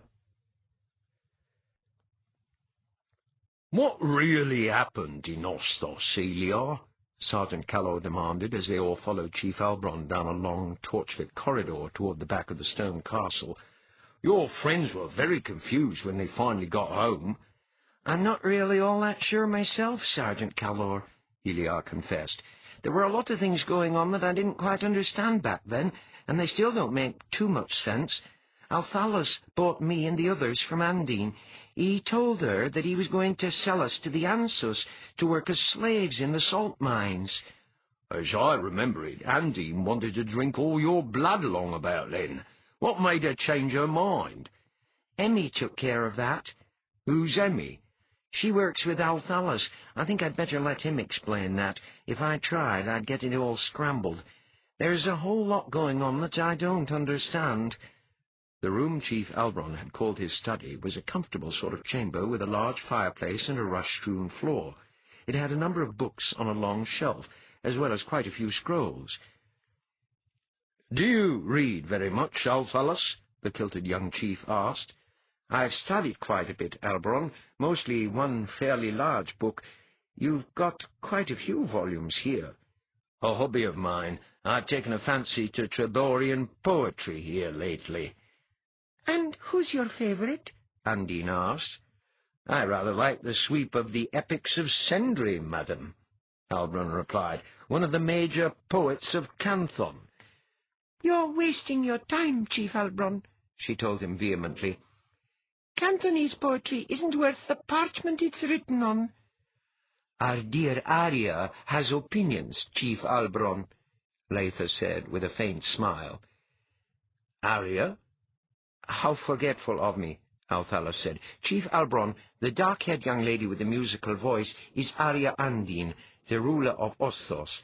The blonde lady with the clever tongue is Leigh, the witch of Queron." "Witch?" Albron's eyes looked startled. "I'll get you for that, Althalus," Leigh threatened. "Actually, Chief Albron, it was a misunderstanding. Our local priest had some unpriestly appetites, and since he was so unspeakably holy, he assumed that any young lady who stirred those appetites absolutely had to be a witch. He had some plans to use me for firewood, but Althalus and Behaid persuaded him not to do that." Chief Albron bowed. "My house is honoured, ladies," he said formally. "Young Behaid here is a priest of Davos from Aves in Medio," Althalus continued, "and the boy's name is Geher. He's from Hul, and I'm training him to be a thief."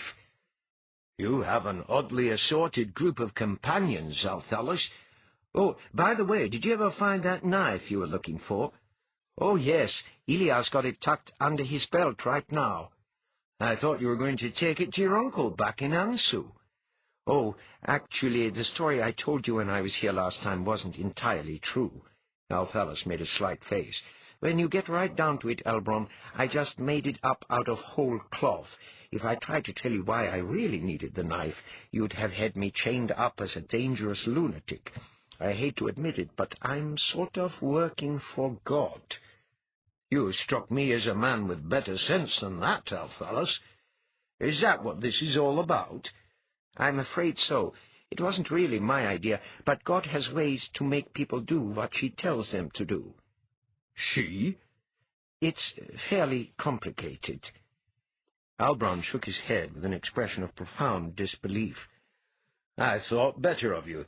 You aren't going to have much luck here in Aram, I'm afraid. We don't get involved in religious wars. They're too messy, for one thing, and we'd rather not have our young men coming home after a war with assorted lunacy sticking out of their ears. Arams fight for money, not for religion. I'm paying money, Elbron, and nobody has to believe in anything to work for me. Althalus reached into his tunic and took out 2 of the oval bars of his gold. Do these sort of get your attention, Chief Elbron? He handed the bars to the startled chief. Elbron hefted the 2 bars. Well, now, he said, breaking into a broad grin, I'd say that these definitely give us something to talk about. I rather thought you might see it that way. I'm offering gold, Elbron, not eternal life or a seat at God's supper table. There's a war in the works, and I need soldiers, not converts. If you can keep on that footing, Althalus, I'd guess that every clan in Aram's going to fall in behind you. Althalus took back his 2 bars of gold. Now then, he said, as a demonstration of my sense of financial responsibility, why don't we settle up the Eliar account? How much do I owe you for his services this past summer? What's the going rate, Sergeant Calor? Elbron asked his officer. Oh, 2 gold pieces ought to cover it, my chief, the kilted Calor replied. 2? Althalus protested. He's only a boy. He's got leadership potential, Althalus. I'm not buying potential, Calor. I'm buying what he is right now. 1 silver penny ought to cover that. He may become a general later, but that's off in the future. You took him without Chief Elbron's permission, Calor pointed out. There's a penalty involved in that. He was a captive, and Andine was on the verge of cutting him up into little pieces.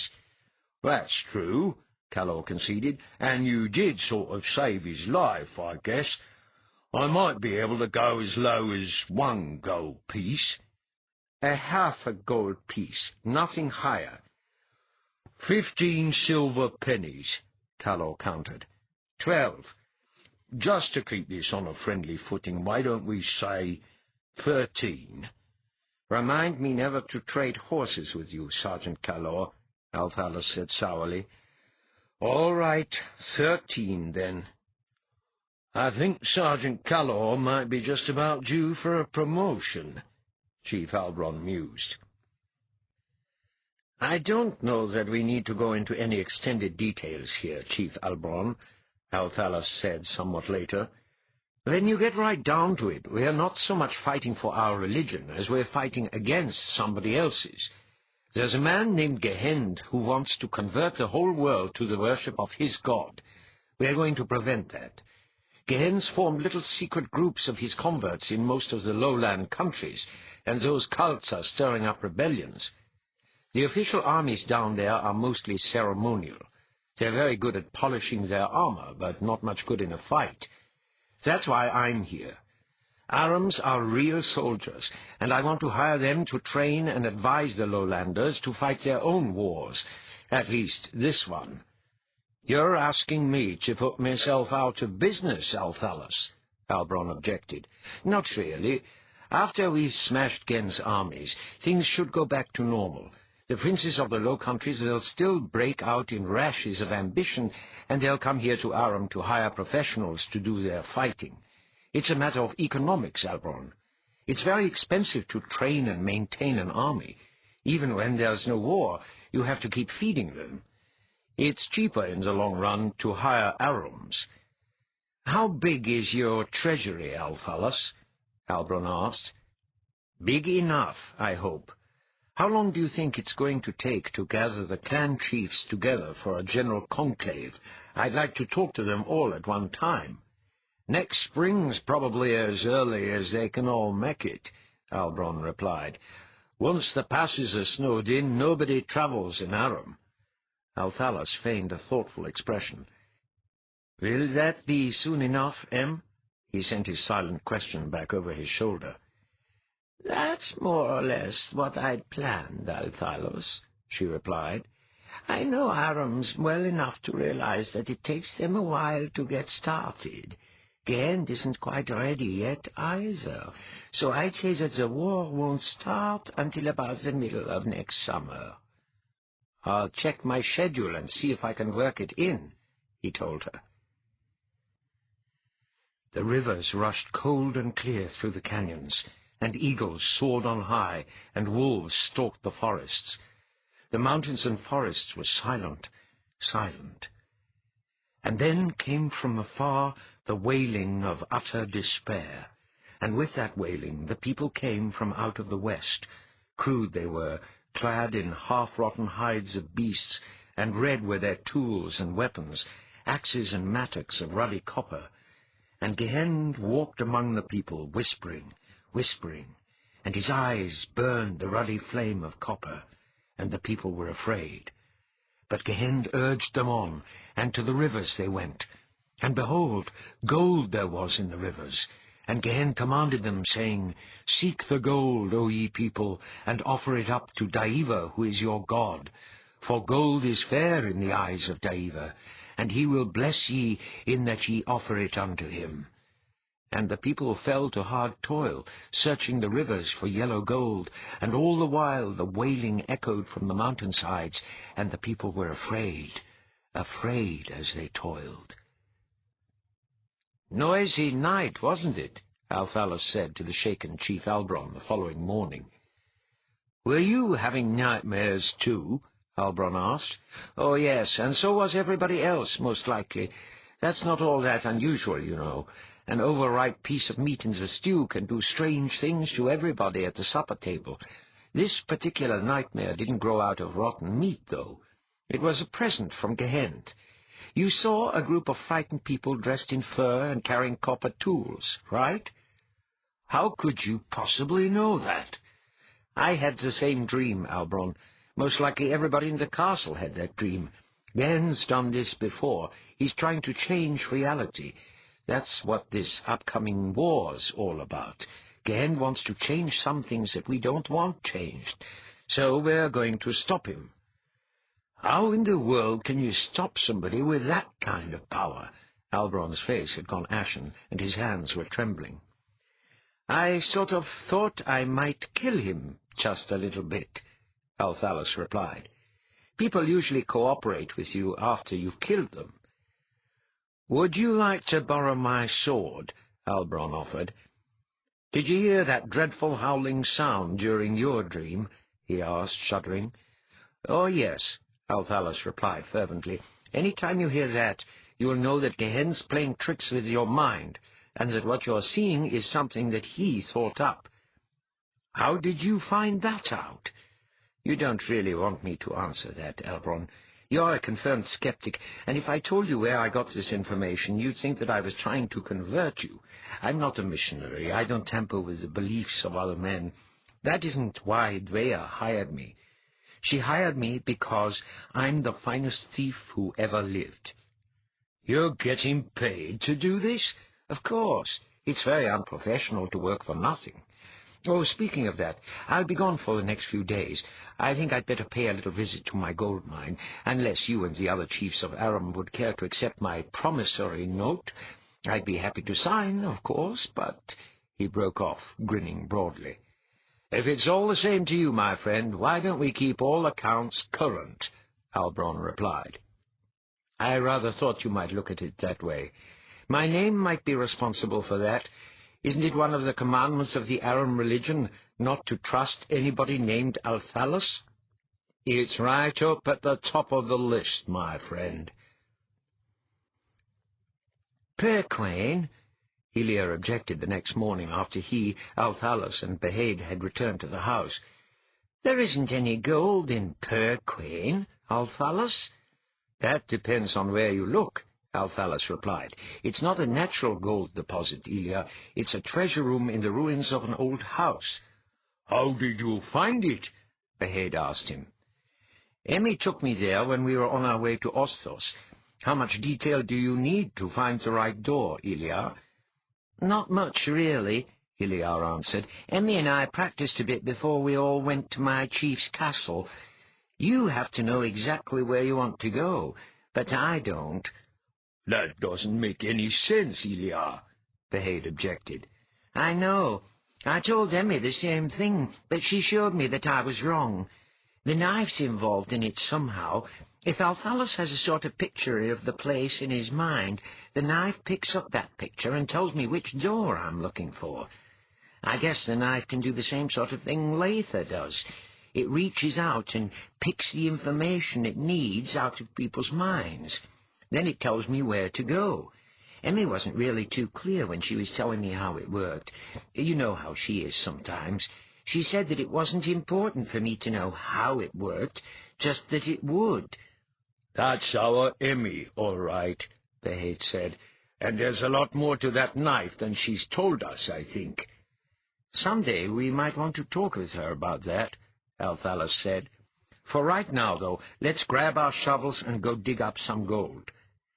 Elia led them to a corridor in the south wing of the house, and about halfway along that corridor he stopped in front of a door that looked exactly like all the others. "This is it," he said, opening the door. Just beyond the door was a road, and Althalus saw the familiar hill off to the right. "This is the place, all right," he told his friends. "We want to go around to the south side." He stepped through the doorway out onto the road and made a large mark in the dirt at the side of the road with his shovel. "What's that for?" Eliar asked him. "To let us know exactly where the doorway is." "I know where it is, Althalus. Let's not take any chances. It'll be a long walk back to the house if we lose that door." They went around to the south side of the hill, and Althalus led the way up to the spot he'd concealed the previous spring. He stuck his shovel into the ground. "This is it, gentlemen. Start digging. We need to go about 4 feet down. Don't throw the dirt too far away. We'll probably need to fill the hole back in before we leave." "Why?" Behaid asked curiously. "To hide the gold we'll leave behind." "Aren't we going to take all of it?" "I hope not. It shouldn't take that much to hire the arms." "How much is there?" "I'm not entirely sure. All I took last time was 100 or so pounds. We know how to get here now, so if we need more, we can always come back. Let's start digging, gentlemen." It took them about a quarter of an hour to get down to the flagstone floor, and then Althalus probed around with his dagger until he found the loose-fitting flagstone. He pried it up, reached down into the hidden cellar, and lifted out one of the oval-shaped blocks. Then he blew the dust off the block to reveal the rich yellow metal. "Dear God!" Behaid breathed reverently, staring at the block of gold in Althalus' hands. "Pretty, isn't it?" Althalus said. "Here, hold it while I make a lantern. I really don't know how big this cellar is. It's fairly dark down there." He handed the bar to Behaid and made a lantern with the word "lap." He lit it and held it down into the cellar. "Give me your hand, Elia. I don't want to break my leg jumping down." The cellar was about 8 feet deep, and the stacks of gold bars stretched back into the shadows in all directions. "My goodness," Althalus murmured softly. "Is there quite a bit of it down there?" Eliar called from up above. "I don't think we are very likely to run out," Althalus replied. "Climb on up out of the hole, Eliar. I'll hand the bars up to Behaid, and then he can give them to you. Stack them in a pile a ways back from the edge of the hole. Behaid, keep count. I think 250 should cover current expenses." "Are there that many down there?" Behaid asked in an awed voice. "It won't even scratch the surface, Brother Behaid. We're moving way out past Rich this morning, gentlemen. Let's step right along here. I want the gold back in the house, and this hole covered up again before the sun goes down. So let's get cracking."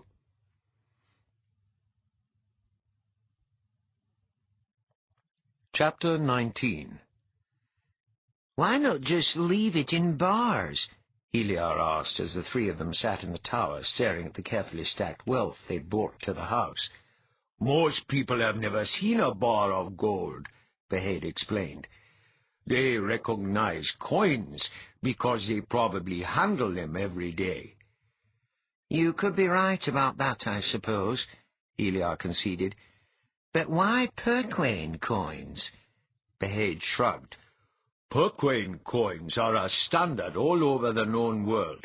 I have been told that their weights are very precise, and the Perquanes don't adulterate the precious metals that go into their coins the way others do.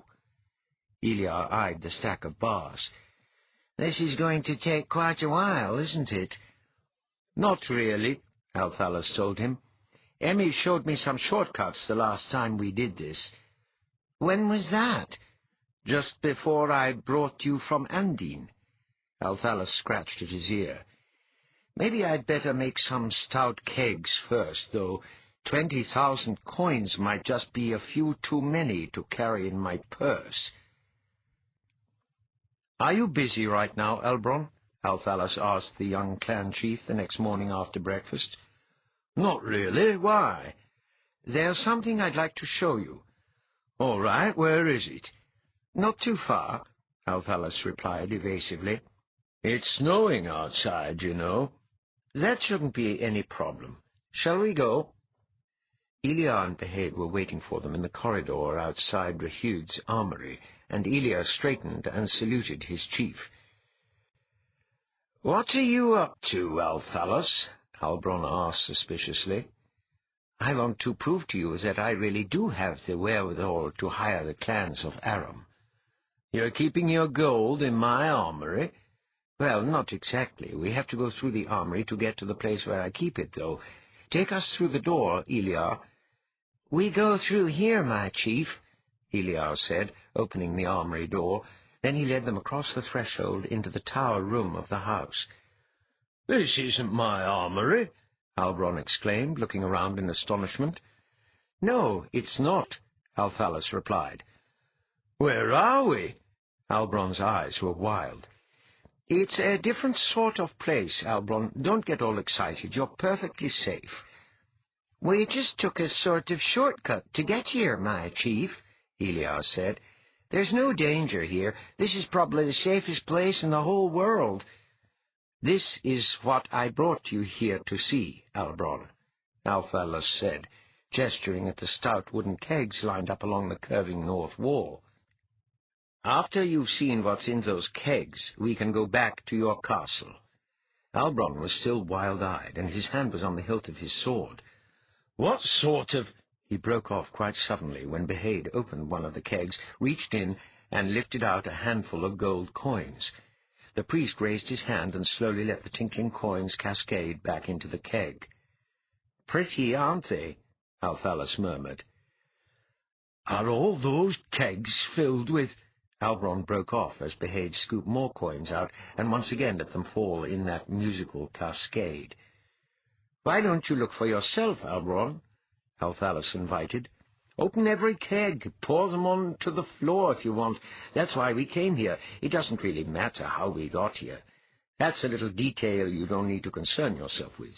The point of this morning's excursion is to prove that I'm not trying to hoodwink you and the other clan chiefs. I do have gold, and I am prepared to spend it. Feel free to examine the coins, bite them or tap them on the wall to make sure that they really are gold. I've been told to present my credentials to you, and I thought this might be the quickest way to do that." Halbron was thoughtfully bouncing one of the coins on his palm. "The weight's right," he mused. Then he examined the coin. "Newly minted, too. Are they all the same? Look for yourself. It might take you a while, but we've got lots of time." Halbron let the coins in his hand spill back into the open keg. Then he opened several of the others and slipped both hands into each one. "Your credentials are very convincing, Althalus," he said. Then he laughed. "I feel like a little boy in a candy shop," he admitted. "Money's just a word, really. The actuality of this much gold is sort of staggering." He kept lovingly sliding his hands into the kegs. "I love the feel of it." "You are convinced that I've been telling you the truth?" Althalus asked. "How could I not be convinced?" Then Halbron almost reluctantly drew his hands out of the kegs and looked out the north window at the mountains of ice beyond the end of the world. "We aren't in Aram, are we?" he asked shrewdly. "No, we aren't. We are a long ways from Aram," Althalus laughed. "Don't get any ideas, Elbron. You can't lay siege to this house because you'll never be able to find it." "I wasn't thinking about that. Well, not too seriously, anyway.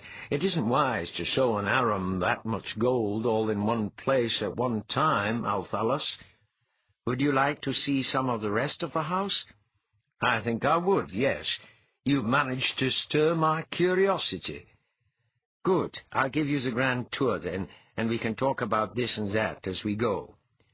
"We'll wait here," the head said. "I was just about to suggest that," Althalus replied, leading Elbron to the door. The two of them went on down the stairs, and Althalus showed the kilted Aram chief the dining hall and the bedrooms. "Quite luxurious," Elbron observed. Althalus shrugged. "Places to eat and sleep," he said indifferently. "You seem to be in a peculiar mood today, my friend," Elbron noticed. "It's the house," Althalus replied, leading Elbron down a long corridor. "I always feel different when I'm here." "Do you come here often?" "This is only about the third time, but the first two visits were quite extended." "That's a cryptic sort of answer." "I know, it almost has to be that way, though. The house is something on the order of a temple, and I've been firmly told not to make an issue of that." "You're taking orders from that young priest?" "No, he takes orders from me.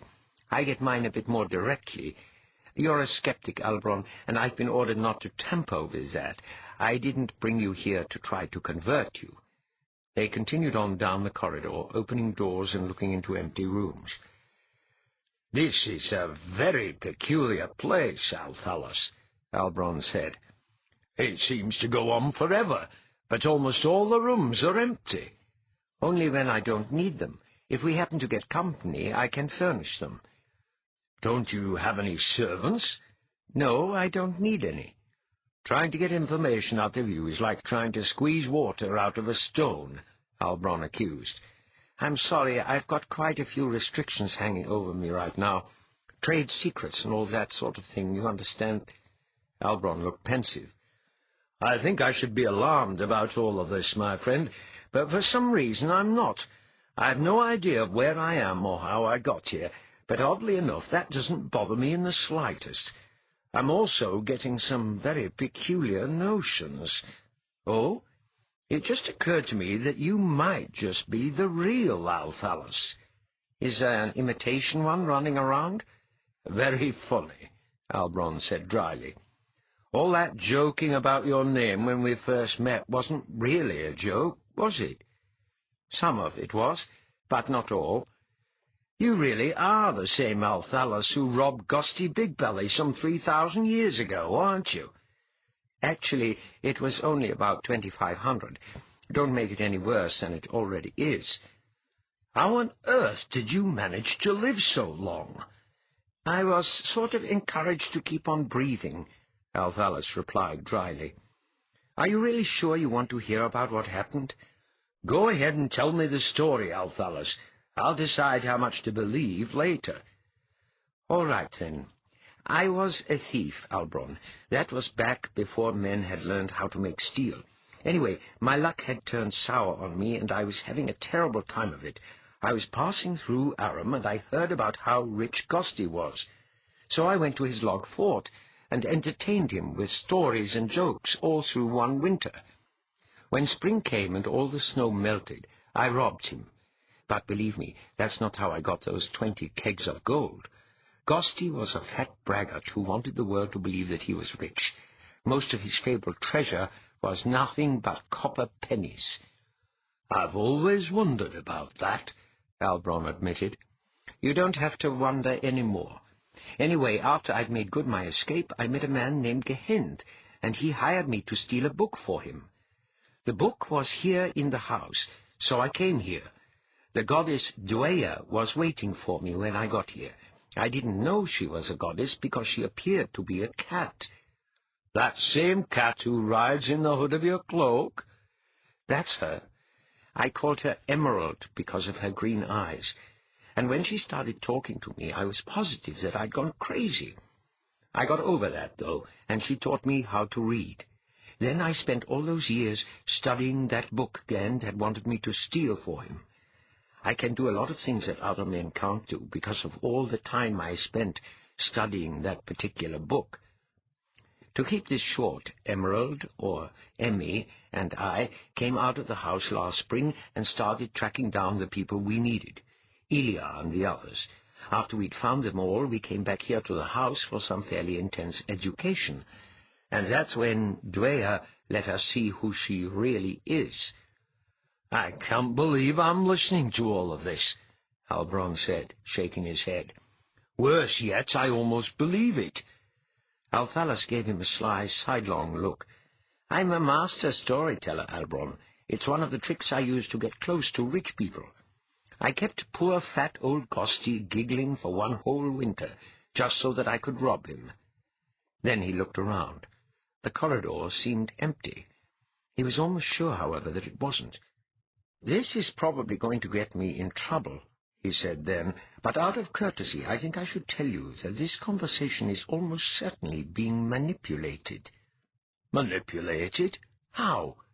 "I really wouldn't know exactly how, but you're asking all the right questions, and I'm giving you all the right answers. When Dweia told me to bring you here this morning, I thought she just wanted me to show you all those kegs of gold. Now I'm not so sure. Maybe the gold was just bait to get you here so that we could have this particular conversation. I'm almost positive that she's somewhere nearby and that she's feeding your questions and feeding me answers. For some reason, she wants you to know what happened here. She doesn't want to convert you, but she does want you to have certain information." "Aren't you being just a bit overly suspicious, Althalus?" "Use your head, Albron. Would anybody in his right mind believe the wild story I just told you?" Albron laughed a bit sheepishly.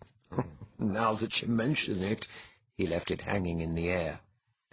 "Althalus, you stop that." Emmy's voice crackled inside his head, and he laughed with sudden delight. "What's so funny?" Albron asked. "I just received some fairly snippy confirmation of what I was just saying," Althalus replied. "I was told in no uncertain terms not to pursue this any further." "I didn't hear anything." "You wouldn't have. Emmy talks to me in here." Althalus tapped his forehead.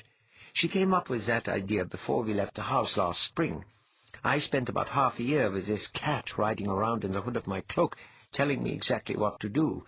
I didn't really need all those instructions. I can make up my own lies, but Dweia seems to have this overpowering urge to tinker." Althalus shrugged. "Of course, she's female, and all women seem to be that way. Delegating authority seems unnatural to women. First they tell you to do something, and then they keep sticking their noses into it while you're trying to do it, and all they're really doing is getting in the way." "Isn't talking about her that way going to get you into trouble?" "What's she going to do to me? She needs me too much to set me on fire or turn me into a toad. She knows that I love her, and love's more important to Dweia than blind obedience or slavish fawning. She and I argue all the time, but argument's a form of playing, and Dweia spends so much time as Emmy the cat that playing's second nature to her." "I think I'd like to meet her." "Not if you want to keep your soul, you don't. I think the reason for this particular conversation has been to enlist your aid when the conclave meets. I'm not even going to mention religion. I'm going to talk about politics instead, so that this whole thing sounds like an ordinary war. I guess I'm supposed to lie to them, and you're supposed to confirm those lies. You don't have to believe anything I've just told you. Actually, it's probably better if you don't. But for some peculiar reason, you have to know about it. Look at it this way, Albron. We're going to pull off a hoax. I'm doing it for religious reasons, and you're doing it for money. But we are still in partnership, so it's important that we understand each other." "Now you're starting to make sense, Althalus," Albron said, grinning broadly. "If we keep it on that basis, we'll get along just fine." He held out his hand. "Partners?" "Partners it is," Althalus agreed, as they shook hands. It snowed steadily for the 2 weeks following Chief Albron's visit to the house, and all of Aram turned white. The passes were all clogged with snow, and Albron's messengers to the other clans were obliged to literally claw their way through the drifts to return to the castle in central Aram. "It's more or less as I'd expected, Althalus," Albron said one snowy afternoon when the two of them were alone in the chief's study. "Most of the clan chiefs are coming to the conclave." "Most of them?" "There are 10 clans altogether, but the clans of Delosso and Argus have sent excuses. I didn't really expect them to attend. Their lands are located over on the eastern fringe of Aram, and the rest of us think of them as more Kagwa than Aram. There's a lot of intermarriage back and forth across that frontier, so those two clans have never really been pure Aram. They're small clans anyway, and they aren't very good warriors. I don't think we'll miss them all that much." He rolled his eyes upward. "I know I won't. I don't like Delosso, and I despise Agus." "Oh?" "They both spend all their time toadying up to the mine owners in Kagwa, because that's where all their money originates. Their clans are wholly committed to guarding the mines in Kagwa. They don't march and they don't fight. They just stand guard. They're fat and lazy, and they're willing to work for short pay, since just standing around isn't very strenuous. I think we can get along without them. Are there any peculiarities about the other clans I should know about?" "We're Arams, Althalus. We're all peculiar. We have no culture and very few manners. No Aram has ever written a line of poetry or composed a song. We're pure barbarians." "I think you're being a little hard on yourself, Albron." "Wait until you meet the others. I'm sure you'll immediately notice that we all defer to Delor. If it weren't for the fact that his clan's the largest in Aram, we wouldn't pay a scrap of attention to him. He's about 80 years old, and it pleases him to look upon himself as the chief of the clan chiefs. The old fool even wears a crown. His clansmen are very good soldiers, so the rest of us put up with him. He's a tiresome, senile old windbag, but I'll fawn all over him and flatter him outrageously, because he's the key to what we're trying to accomplish. Once I win Delur over, the rest will probably fall in line. We don't really need him personally, but we do need the number of good men he can put in the field." "You know him, Albron, so I'll leave him to you." "Good. That way I'll earn my commission." "Commission? You were planning to pay me a bounty for each chief I recruit, weren't you, Althalus?" "We can bounce that around later. Tell me about the other chiefs." "Gweti's clan is almost as large as Delur's, but Gweti's not very well liked. He's greedy and very stingy. He pays his clansmen the lowest wages in all of Aram, and he makes them buy their own weapons. His clansmen hate him, but they put up with him because he's their chief. He's a scrawny fellow with greying hair and a pinched-in face. He spends most of his time counting his money, and he's got a musty sort of odour to him." "And you don't like him, I gather?" "Whatever gave you that idea, Althalus?" Albron replied with mock surprise. "I'm almost certain that Gweti has his good points. Just because I've never seen any of them doesn't mean that he hasn't got any. Oh, I think I'd better warn you about Twengor. He's big, burly, and belligerent. He'll pick a fight at the drop of a hat, so be careful what you say around him. He drinks too much, and his normal speaking voice is a loud bellow. He's got a bristly black beard that sticks way out in front of him, and I don't think he's taken a bath in the past dozen years. His clansmen would follow him into hell, though. He's unbelievably lucky in a fight, and when he hires his clan out, it's the whole clan. He won't hire out a platoon or a battalion. With Twengor, it's all or nothing, and he personally leads his men." "An enthusiast, I take it." "At least an enthusiast. And his nephew, Leigh, is almost as bad. So we have 2 clans of enthusiasts." "They belong to different clans? Isn't that a bit unusual? I thought a clan was an extended family." "It was that way a few hundred years back. Back then it was all one clan, with an east branch and a west branch, connected by a narrow trail that passed through a deep gorge. Then about 200 years ago, an avalanche blocked that trail, so there wasn't any way for them to stay in touch. After a while there were 2 clans instead of 1. Now that the clan wars are over and done with, it's safe for them to travel through the lands of other clans to visit each other. There's a certain amount of intermarriage between those two clans now, and I sort of suspect that after Twengor drinks himself to death or gets unlucky in a fight, Leigh's going to try to reunite the clans, probably by cutting a new road through that gorge. The politics of Aram are more complicated than I thought. Wars are a summer pastime, Althalus. Politics is a year-round entertainment. The southern clans, Smegors and Tauris, are fairly large, but they're not the best soldiers in the world. They're too close to civilization, I think. The lowlanders won't hire them for serious wars anyway. Smegor and Tauri put their men to work building fine palaces and good roads, so that their people are better qualified as builders than they are as soldiers. Smegor and Tauri can't quite seem to be able to decide just exactly what they are. They try to impress the lowlanders by pretending to be Arams, and they try to impress us by pretending to be civilized lowlanders. Neither fish nor fowl nor good red herring, Althalus suggested. Exactly. They're words not to be trusted, I'm afraid. They'll take your money in a flash, but it might be quite a while before any of their men show up on a battlefield. I'll keep that in mind. Althalus made a quick count. That's 9 clans, counting yours, Albron. Who's the chief of the last one? Albron made a sour face. Negwal, he replied with some distaste. I probably couldn't prove it, but I suspect that he might be some bastard descendant of our own beloved Gosty Big Belly. The gods know that he's at least as fat as Gosty was, and almost as bright.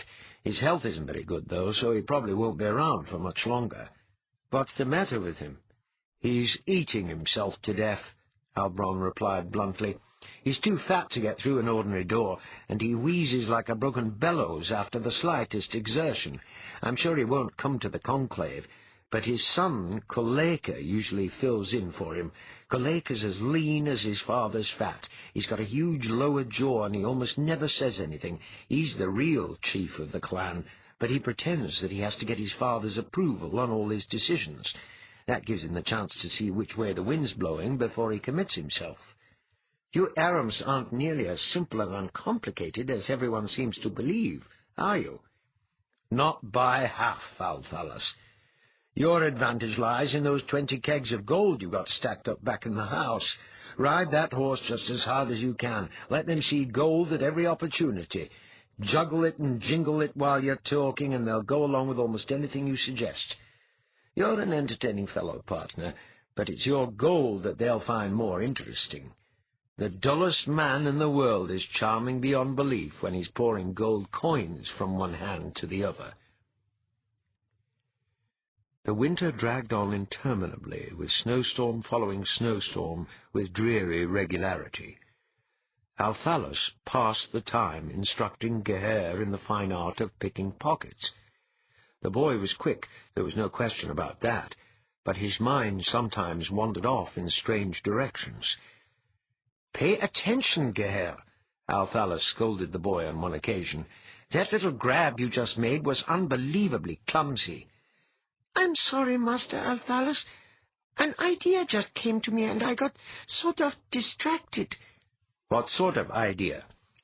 Garen's trying to make everything in the world different by going back through every when and playing games with what really happened, isn't he? That's what Dweia says, yes.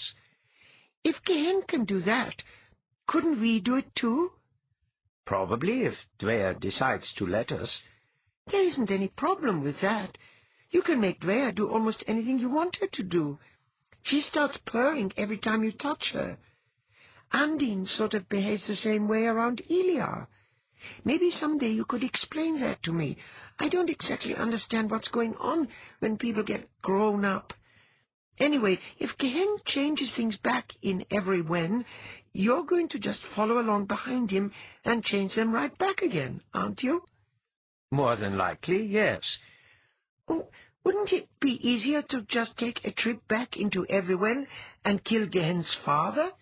Then Gend wouldn't even be here anymore, would he? Althalus blinked. Wouldn't that be the easiest way to murder somebody?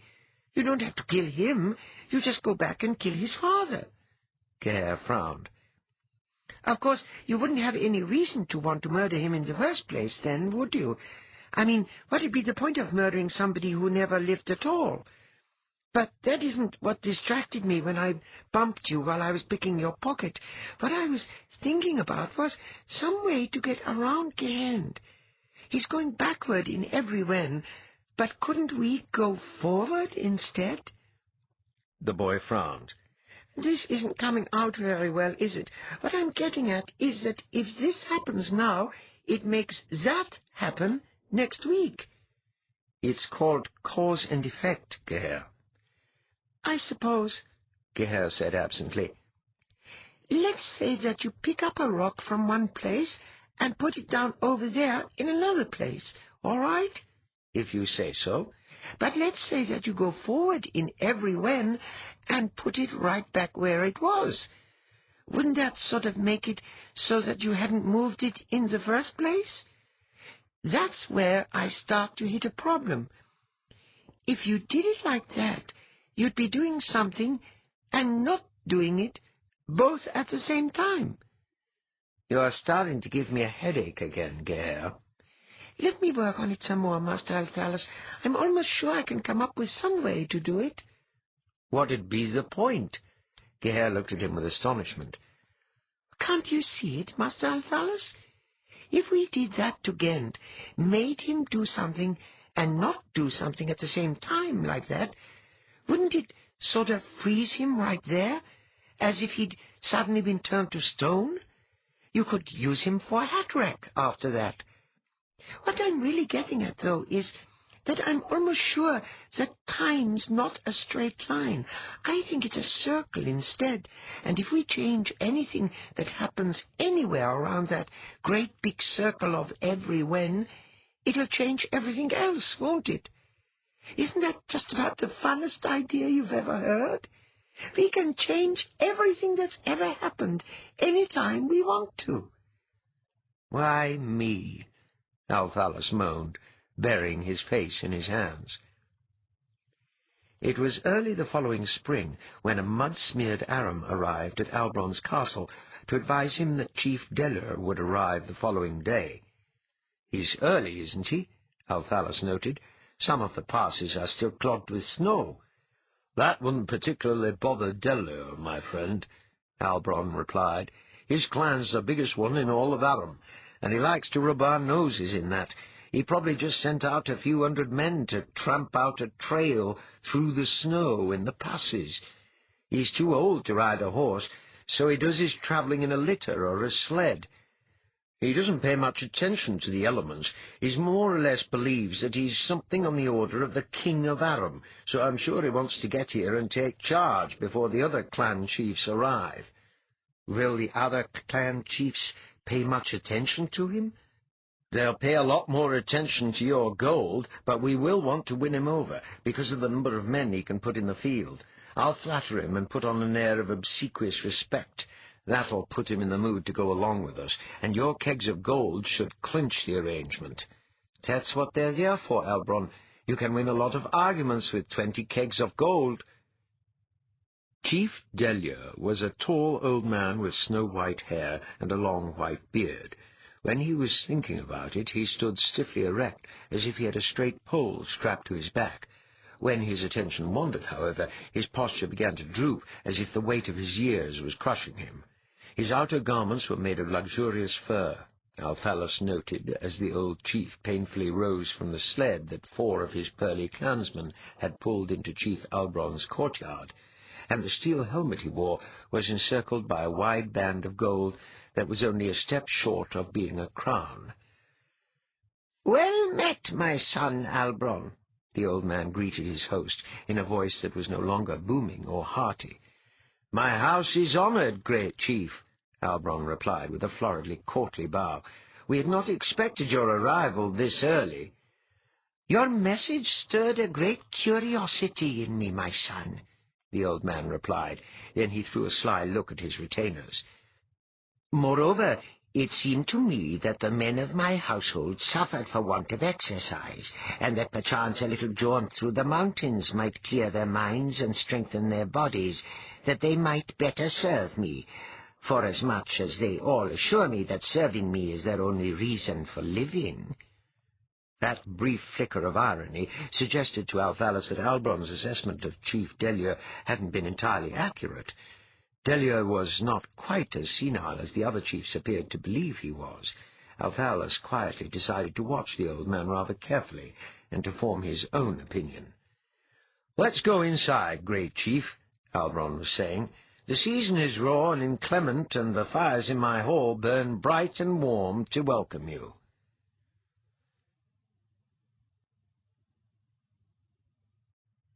Chapter 20. It was just before midnight on a blustery day a week or so later when Emmy roused Althalus from a sound sleep by touching her nose to the back of his neck. Her nose was as cold and wet as it had always been, and he jerked away from it in the traditional way. "I wish you wouldn't do that," he grumbled. "As long as it works, why change it? Go wake the others, Althalus. There are some things we need to talk about back at the house." He threw off his blankets, dressed, and went down the corridor to rouse his friends. "Is something wrong?" Behaid asked quietly when they gathered out in the hall. "I'm not sure. She didn't tell me, but she wants to talk to us in private. Take us to the house, Eliar." "All right." Eliar led the way to the armory, opened the door, and led them into the familiar tower room. "Do we have a problem of some kind, Emmy?" Geher asked Dweia after she'd resumed her real form. "Not really. I just thought we should talk about how we're going to present our offer to the clan chiefs, that's all. Things might go more smoothly if we all tell the same story. Quite obviously we won't be able to tell them what's really happening. If Albron's right, the Arams don't like to get involved in religious wars, so we'll have to invent something political for their entertainment." "If you're looking for a war, Dweia, I'd be more than happy to lend you mine," Undine offered. "The notion of all the clans of Aram marching on the city of Canton gives me a warm little glow." "It's a simple solution," Behaid agreed. "The Arams already know about that perpetual war between Ostos and Canton, so we won't have to invent some tedious history to explain our need for a vast army." "And I'll be able to present a stirring plea for their assistance in crushing the degenerates of Canton," Undine added. "It's got a lot to be said for it, Dweia," Althalus said. "Undine is the Arya of Ostos, so it stands to reason that she'd have the key to the treasury in her pocket. That'd explain where we got the gold, just in case one of the clan chiefs really cares." "Are you any good at all when it comes to speaking in public, Undine?" Leigh asked her tiny friend. "Have you been asleep for the past several months, Leigh?" Undine asked archly. "I'm always speaking in public. Do you really think my dramatic way of speaking was an accident? My voice is the most finely tuned instrument in all of Treboria. I can sing the birds down out of the trees with it, and make stones weep if I really want to. I probably don't need those kegs of gold. Give me half an hour and a little room, and I'll mobilize the Arams with my voice alone." "She could be right about that," Eliar said. "Back when she had me chained to that post in her throne room, she made a lot of speeches about me, and she even convinced me that something awful should happen to that monster Eliar." "It's all more or less fits together, Dweia," Althalus conceded. "We'll have Albron introduce her, and then she makes a stirring plea for aid. Then she can turn it over to me, and I'll give them the details and make the offer. Albron knows what's really going on, so he'll be able to make introductions and smooth over any rough spots." He leaned back in his chair. "There is a slight inconsistency, though. It wouldn't really be normal for a ruler to make a plea like this in person, would it? Isn't that what diplomats are for?" "Whatever gave you the idea that I'd behave the way other rulers would?" Undine demanded. "I almost never do expected things. It goes sort of like this, Althalus. Despite the violent objections of all my advisers, I've thrown caution to the winds, and with only a few retainers, I travelled to Aram to make my plea for help in my ongoing war with the villainous Canthons. At great personal risk, I braved the dangers of a troubled world to come to Albron's castle to present my case to the noble clan chiefs. I'm so unbelievably courageous that you and everybody else who will be there can hardly stand to be in the same room with me. Isn't that just a shade melodramatic? Behaid objected. I'm going to be speaking to Aram's brother Behaid, Undine pointed out. I'd take a different approach with Perquenes or Iqueros. Arams are a melodramatic people, and I'll give them a performance they'll never forget. Just ask Albron to introduce me, and then get out of my way. I'll own those chiefs within half an hour. Aren't we being just a bit overconfident? Leitha asked. Not a bit, Leitha, Undine replied. I'm the very best. Excuse me, Geher said. Go ahead, Geher, Althalus told him. Is there something you'd like to add? Well, wouldn't that be just a little too simple? What I'm getting at is, would the Arms believe that it'd take that many soldiers to run all over just one city? He's got your point there, Althalus, Heliar agreed. Sergeant Callor told us that the lowlanders always try to get by with hiring just a few soldiers as they possibly can. I think we're going to need a bigger war to make the clan chiefs believe us. It's the only war we've got right now, Althalus replied. Well, not really, Geher disagreed. There's the one between you and Gehend, isn't there? That's a religious war, Geher. Didn't you hear Albron when he said that Arams don't get mixed up in wars that are based on religion? He shook his head. We've got to stick to politics and leave religion out of it. Why not just say that the Canthons are working for the Nequeros, or that they're on the same side or something?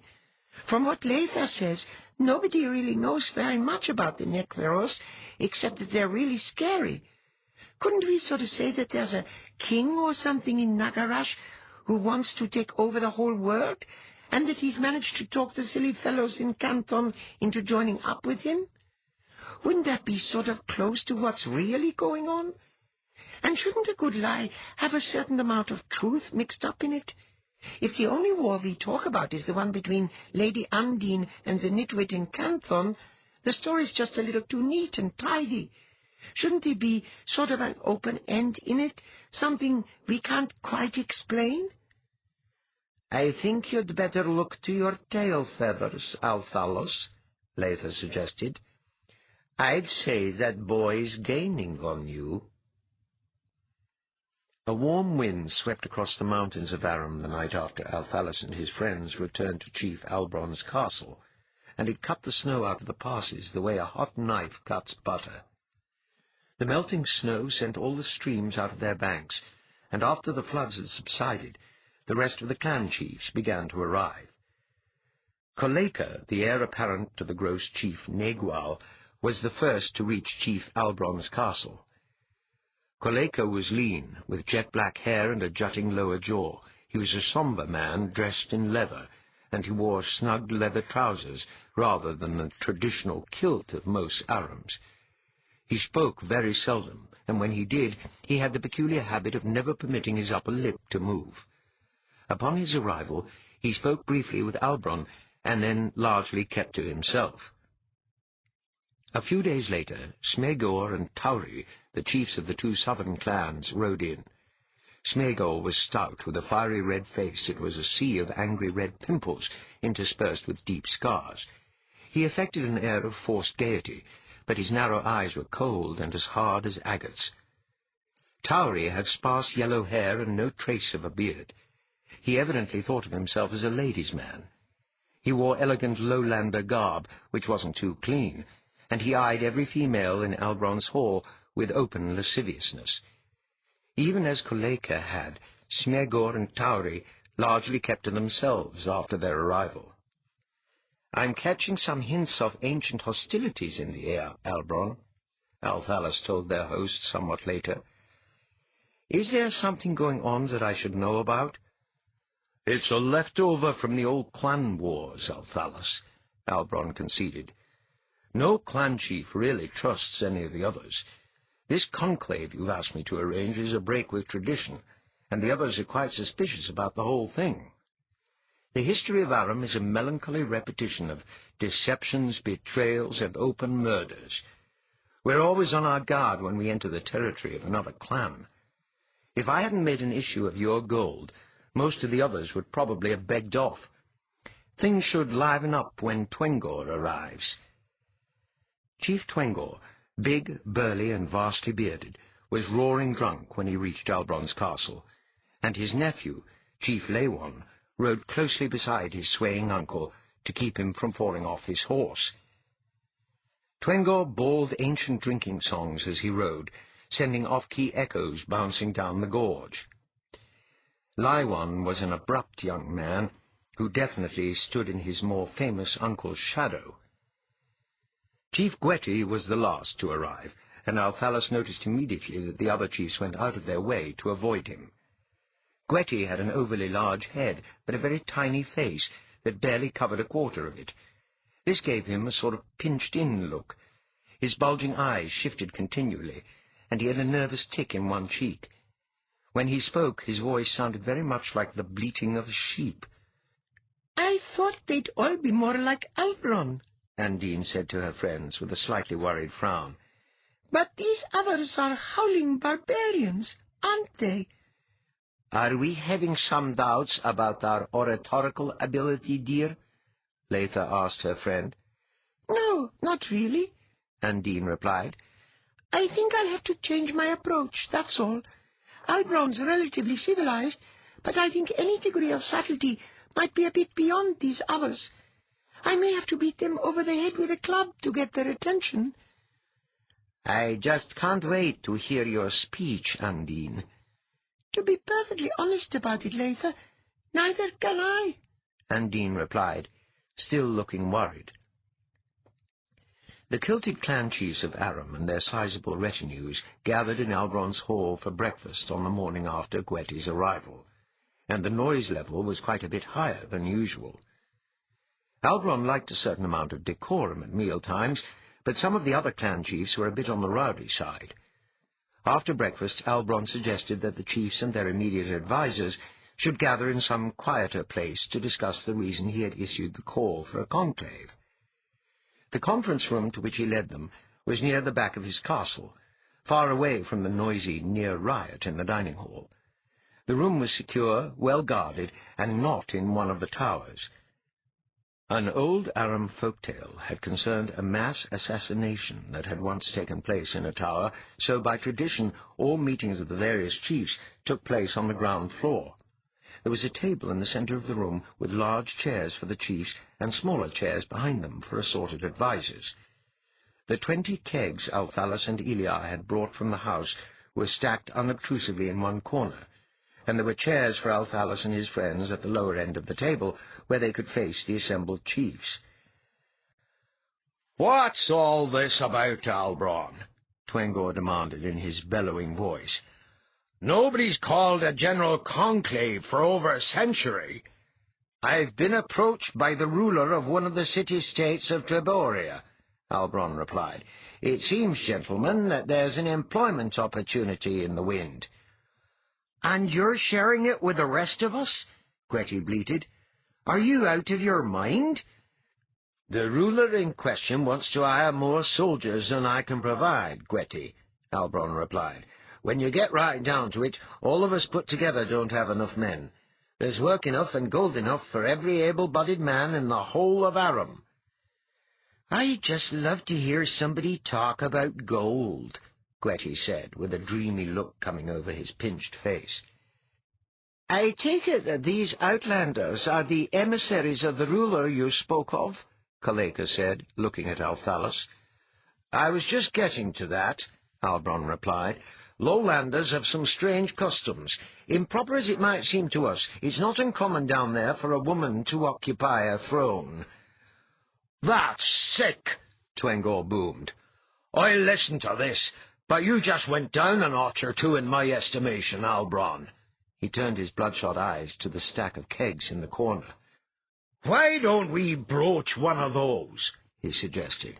"This all might go more smoothly if we've got some ale to wash it down with." "They aren't ale kegs, Twengor," Albron replied with a faint smile, "but what's inside might make it easier to swallow the fact that the person who wants to hire us is a woman." "I'll be leaving now," the taciturn Kaleka announced, rising to his feet. "A very rich woman, Kaleka," Albron added. "Shouldn't you hear her offer before you rush off?" "Turning down a lot of gold won't make you very popular among your clansmen, Kaleka," Chief Leigh pointed out. "Open rebellions sometimes break out when a chief makes that sort of blunder." Kaleka scratched at his out-thrusting jaw. "All right," he said, sitting back down. "I'll listen, but I'm not making any promises." "I wouldn't have any trouble working for a woman," Chief Dweia bleated. "As long as she's rich enough, I'd work for a rich goat if he offered me enough gold." "Goat?" Andine's voice was indignant. Leitha touched the small girl's arm. "Later," she murmured. "I think that brings us directly to the core of the matter," Albron continued smoothly. "The young lady who appears to be right on the verge of clawing out Chief Dweia's eyes is Arya Andine of Osthos, and she'd like to talk to us about gold."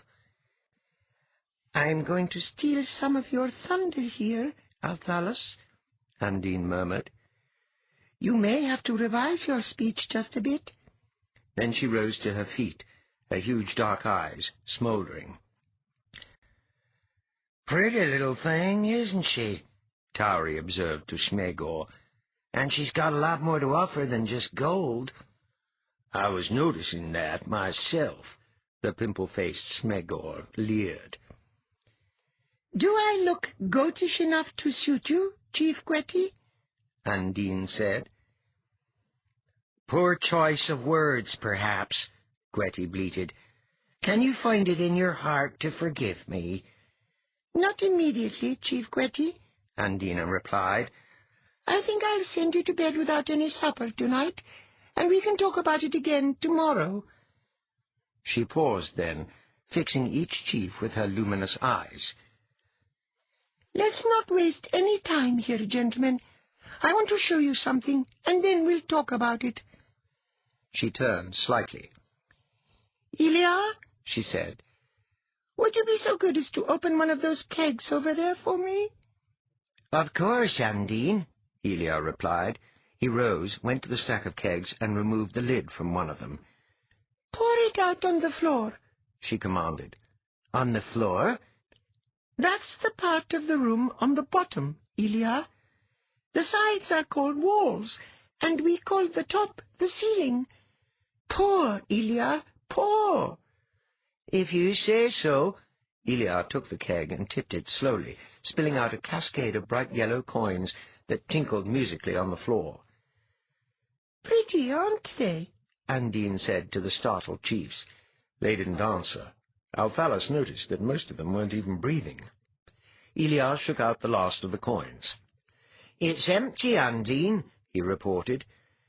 "Pour out another one, then." "Yes, ma'am." He took up another keg. 2 kegs later, Andine held up one hand.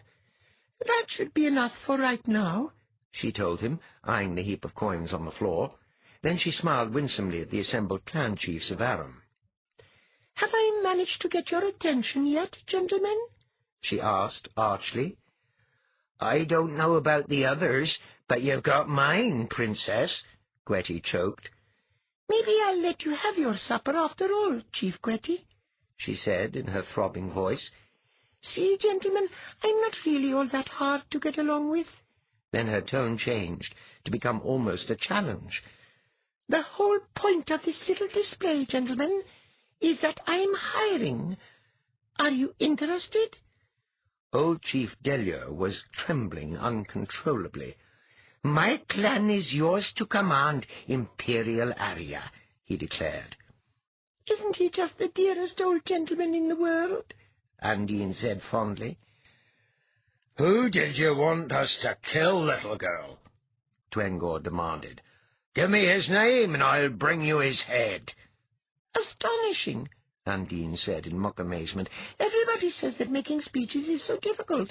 I didn't seem to have any trouble at all.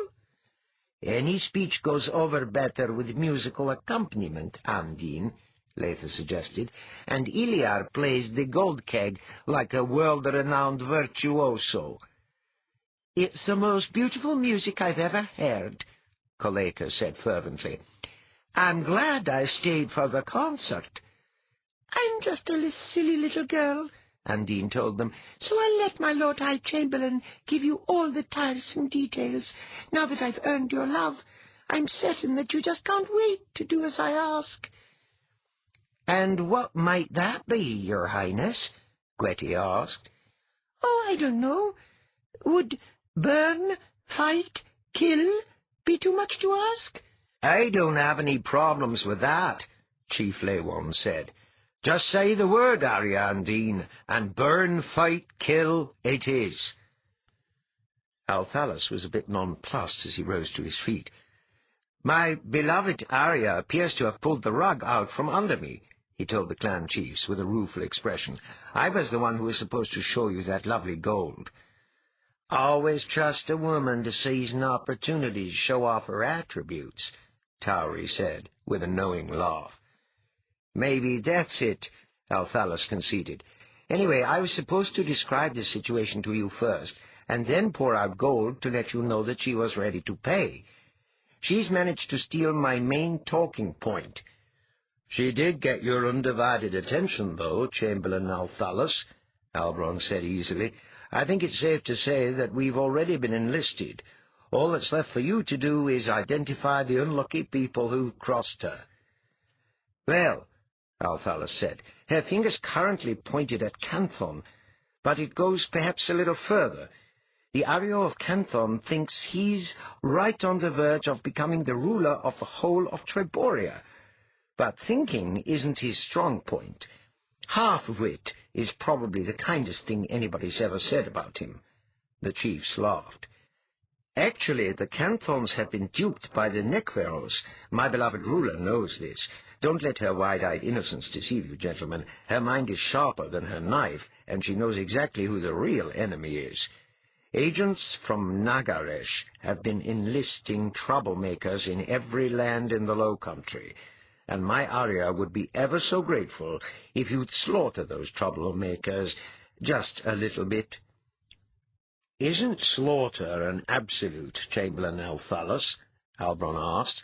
I don't see exactly how you could half-slaughter somebody. Anyway, after we're wading knee-deep in blood, she wants us to invade Nekveros, right? Later, perhaps, Althalus replied. Arya Undine thinks it might be best to dispose of any hostile forces to our rear before we mount an assault on Nagaresh. She seems to believe that neatness counts for something. Neat might be nice, Twengor half-bellowed, but I like her. Burn, fight, kill idea much more. Wouldn't that be a great motto to put on a battle flag? He roared with half-drunk laughter. This is going to be more complicated than that, Chamberlain Althalus, the pimple-faced Smeagol said pointedly. We can bluster as much as we like, but the simple fact is that you're not talking about a siege or a single battle.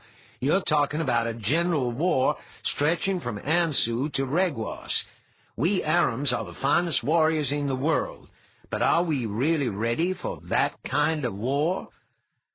Smeagol's right, Tauri joined in quickly. Gold's very nice, but a man has to be alive to spend it. A war like this would spread us so thin that we wouldn't have a chance in the world of winning. If you feel that way about it, Tauri, stay home, Twengor boomed. I've never lost a fight in my life. I'd attack the sun if the pay was right. That particular argument lasted for most of the rest of the day. Smeagol and Tauri kept raising more and more objections, hammering on the fact that there weren't enough Arams to fight a general war. Twengor and the others scoffed at that notion, but the two southern clan chiefs kept coming back to it. "It's getting late, gentlemen." Chief Albron stepped in smoothly as the sun was setting. "Why don't we adjourn for supper? We can discuss this further tomorrow." "Our host is correct, my sons," old Chief Deliel intoned. "Let us to table and then to bed, that we may think more clearly on the morrow." "Well put," Koleka murmured, with no hint of a smile. "You must be mistaken, Leigh," Albron exclaimed later that evening when they'd left the clan chiefs carousing in the dining hall. "No, Chief Albron," the pale girl replied firmly. "Smegor and Tauri are both working for Gend." "Should we kill them?" Gare said. "I think you'd better put a leash on this boy, Althalus," Albron suggested. "I can't think of a quicker way to start a clan war than killing those two." "It also slams a door on something that might be very useful," Althalus mused. "Since I know that they're working for Gehend, they provide a perfect way to pass false information to him. I can use them to lead Gehend around by the nose." "Only for so long, Althalus," Behaid pointed out. "After they've sent him down the garden path a few times, he's bound to have them both killed." "What a shame," Althalus sighed with mock regret. "Of course that'd mean that the clans of Smegor and Tauri would be morally obliged to go to war with Gen's clan, wouldn't they? And isn't that more or less what we really want anyway? We'll all be terribly sorry, of course, but you know what people say about clouds and silver linings. I'm almost certain we'll be able to bear our grief. After all, we are terribly brave, aren't we?" The clan chiefs gathered again in the room at the back of Albron's castle immediately after breakfast the next morning. "Where's the gold?" Chief Gwetti demanded in an alarmed bleat. "We put it in a safe place," Althalus replied. "We certainly wouldn't want some thief to steal it, would we?" "May the gods forbid," Gwetti replied fervently. "I have it on the best authority that they will," Althalus replied. "I take it then that you gentlemen have decided that you'd like to go to work for my beloved Arya?" "Right after the haggling," Twengor said. He looked at Andine. "How much are you willing to pay, little lady, and for how long?" "I've enlisted the aid of a certain Sergeant Calor," Andine replied. "He's one of Chief Albron's most experienced officers, and he knows far more about these details than I could ever hope to know. He'll make certain that I don't get cheated. You gentlemen are going to have to look out for yourselves." "I've heard of him," Gwetti said with obvious disappointment. "I was sort of hoping—" "That you could swindle me personally, Chief Gwetti?" she asked archly. "You wouldn't really take advantage of a poor innocent little girl, would you?" She fluttered her eyelashes at him. He sighed with a certain resignation. "No, I suppose not." "Isn't he a dear?" Andine said fondly. "Leigh and I'll leave you gentlemen to your entertainments then. As I understand it, haggling about prices can grow quite emotional, and it involves some highly colourful language that innocent ladies shouldn't hear. Enjoy yourselves, gentlemen, but no hitting." Then she swept from the room with Leigh close behind her. Sergeant Calor adamantly held his ground on standard fee as the basis for negotiation, despite some shrill objections. Gwetti in particular wanted to hold out for a fairly exotic fee-for-service arrangement. Chief Gwetti had obviously done some computations, and he realized that the standard fee would put a fair amount of those 20 kegs beyond his reach. That seemed to cause him something very much akin to physical pain. "Actually, Chief Gwetti, I'm being generous," Callow pointed out. "We're hiring every man you can muster. If he can stand up, see lightning, and hear thunder, we'll pay for him. I won't push for a discount on cripples, as I probably should. We're honourable Arams, noble chiefs. How would it look to the rest of the world if we cheated an innocent young girl?" "Who cares what the rest of the world thinks?" Gwetti demanded. "You should, Chief Gwetti," Calor told him. "If the word got around that you're a cheat, nobody's ever going to want to do business with you again. Your soldiers will stay at home, and you'll still have to feed them. You'll be old and grey and up to your eyebrows in debt before anybody out there will ever hire men from you again." "The good sergeant speaks truly, son Gwetti," Chief Delia intoned pompously. "The prosperity of all Aram might well hinge upon what we do here in this day. As all men know, Aram soldiers are the best to be found across the wide, wide world. But if Aram chiefs are dishonourable men, who will ever come to these sacred mountains again with gold to deal with us? Take less, my sons, that ye may gain more." Althalus was closely watching Smeagol and Tauri, who were sitting somewhat apart from the chiefs and holding a whispered conversation. They seemed to be a bit worried about something. Andeed's blatant display on the previous day appeared to have taken them off guard.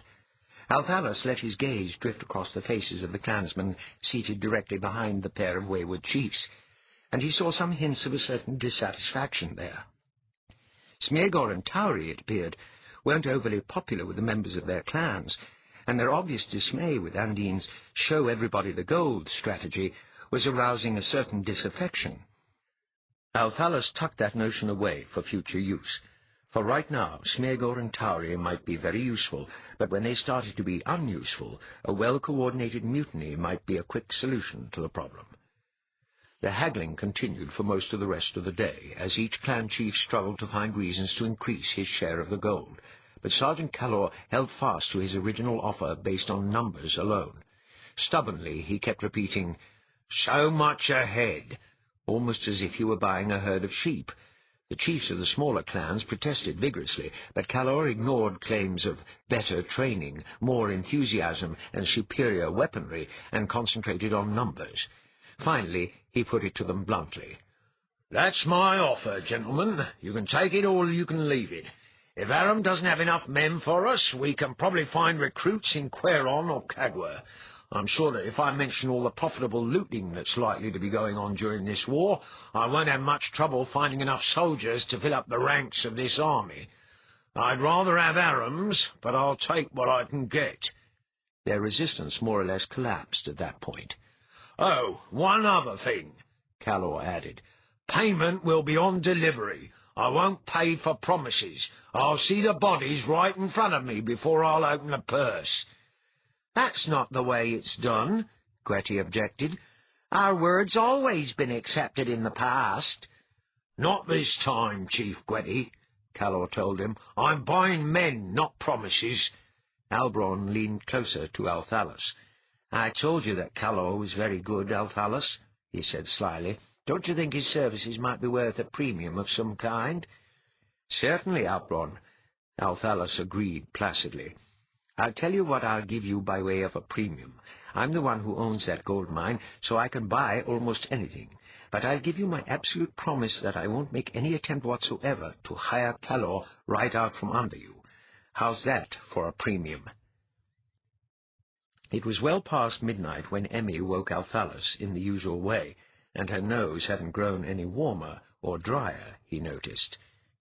"We have to go to the house, Althalus," she said quite urgently. "Trouble?" he asked. "Gen's making his move. We aren't quite ready yet, but we're going to have to respond." Althalus dressed and went down the torchlit hallway to rouse his friends. They went through the armory door again and up the stairs to the tower. "Wekti's right on the verge of collapse," Dweia told them. "We're going to have to deal with that." "Wekti?" Bahid said. "Who cares about Wekti? It's nothing but one vast sheep pasture." "If Wekti falls, Klakand will as well, Brother Bahid," Dweia said crisply.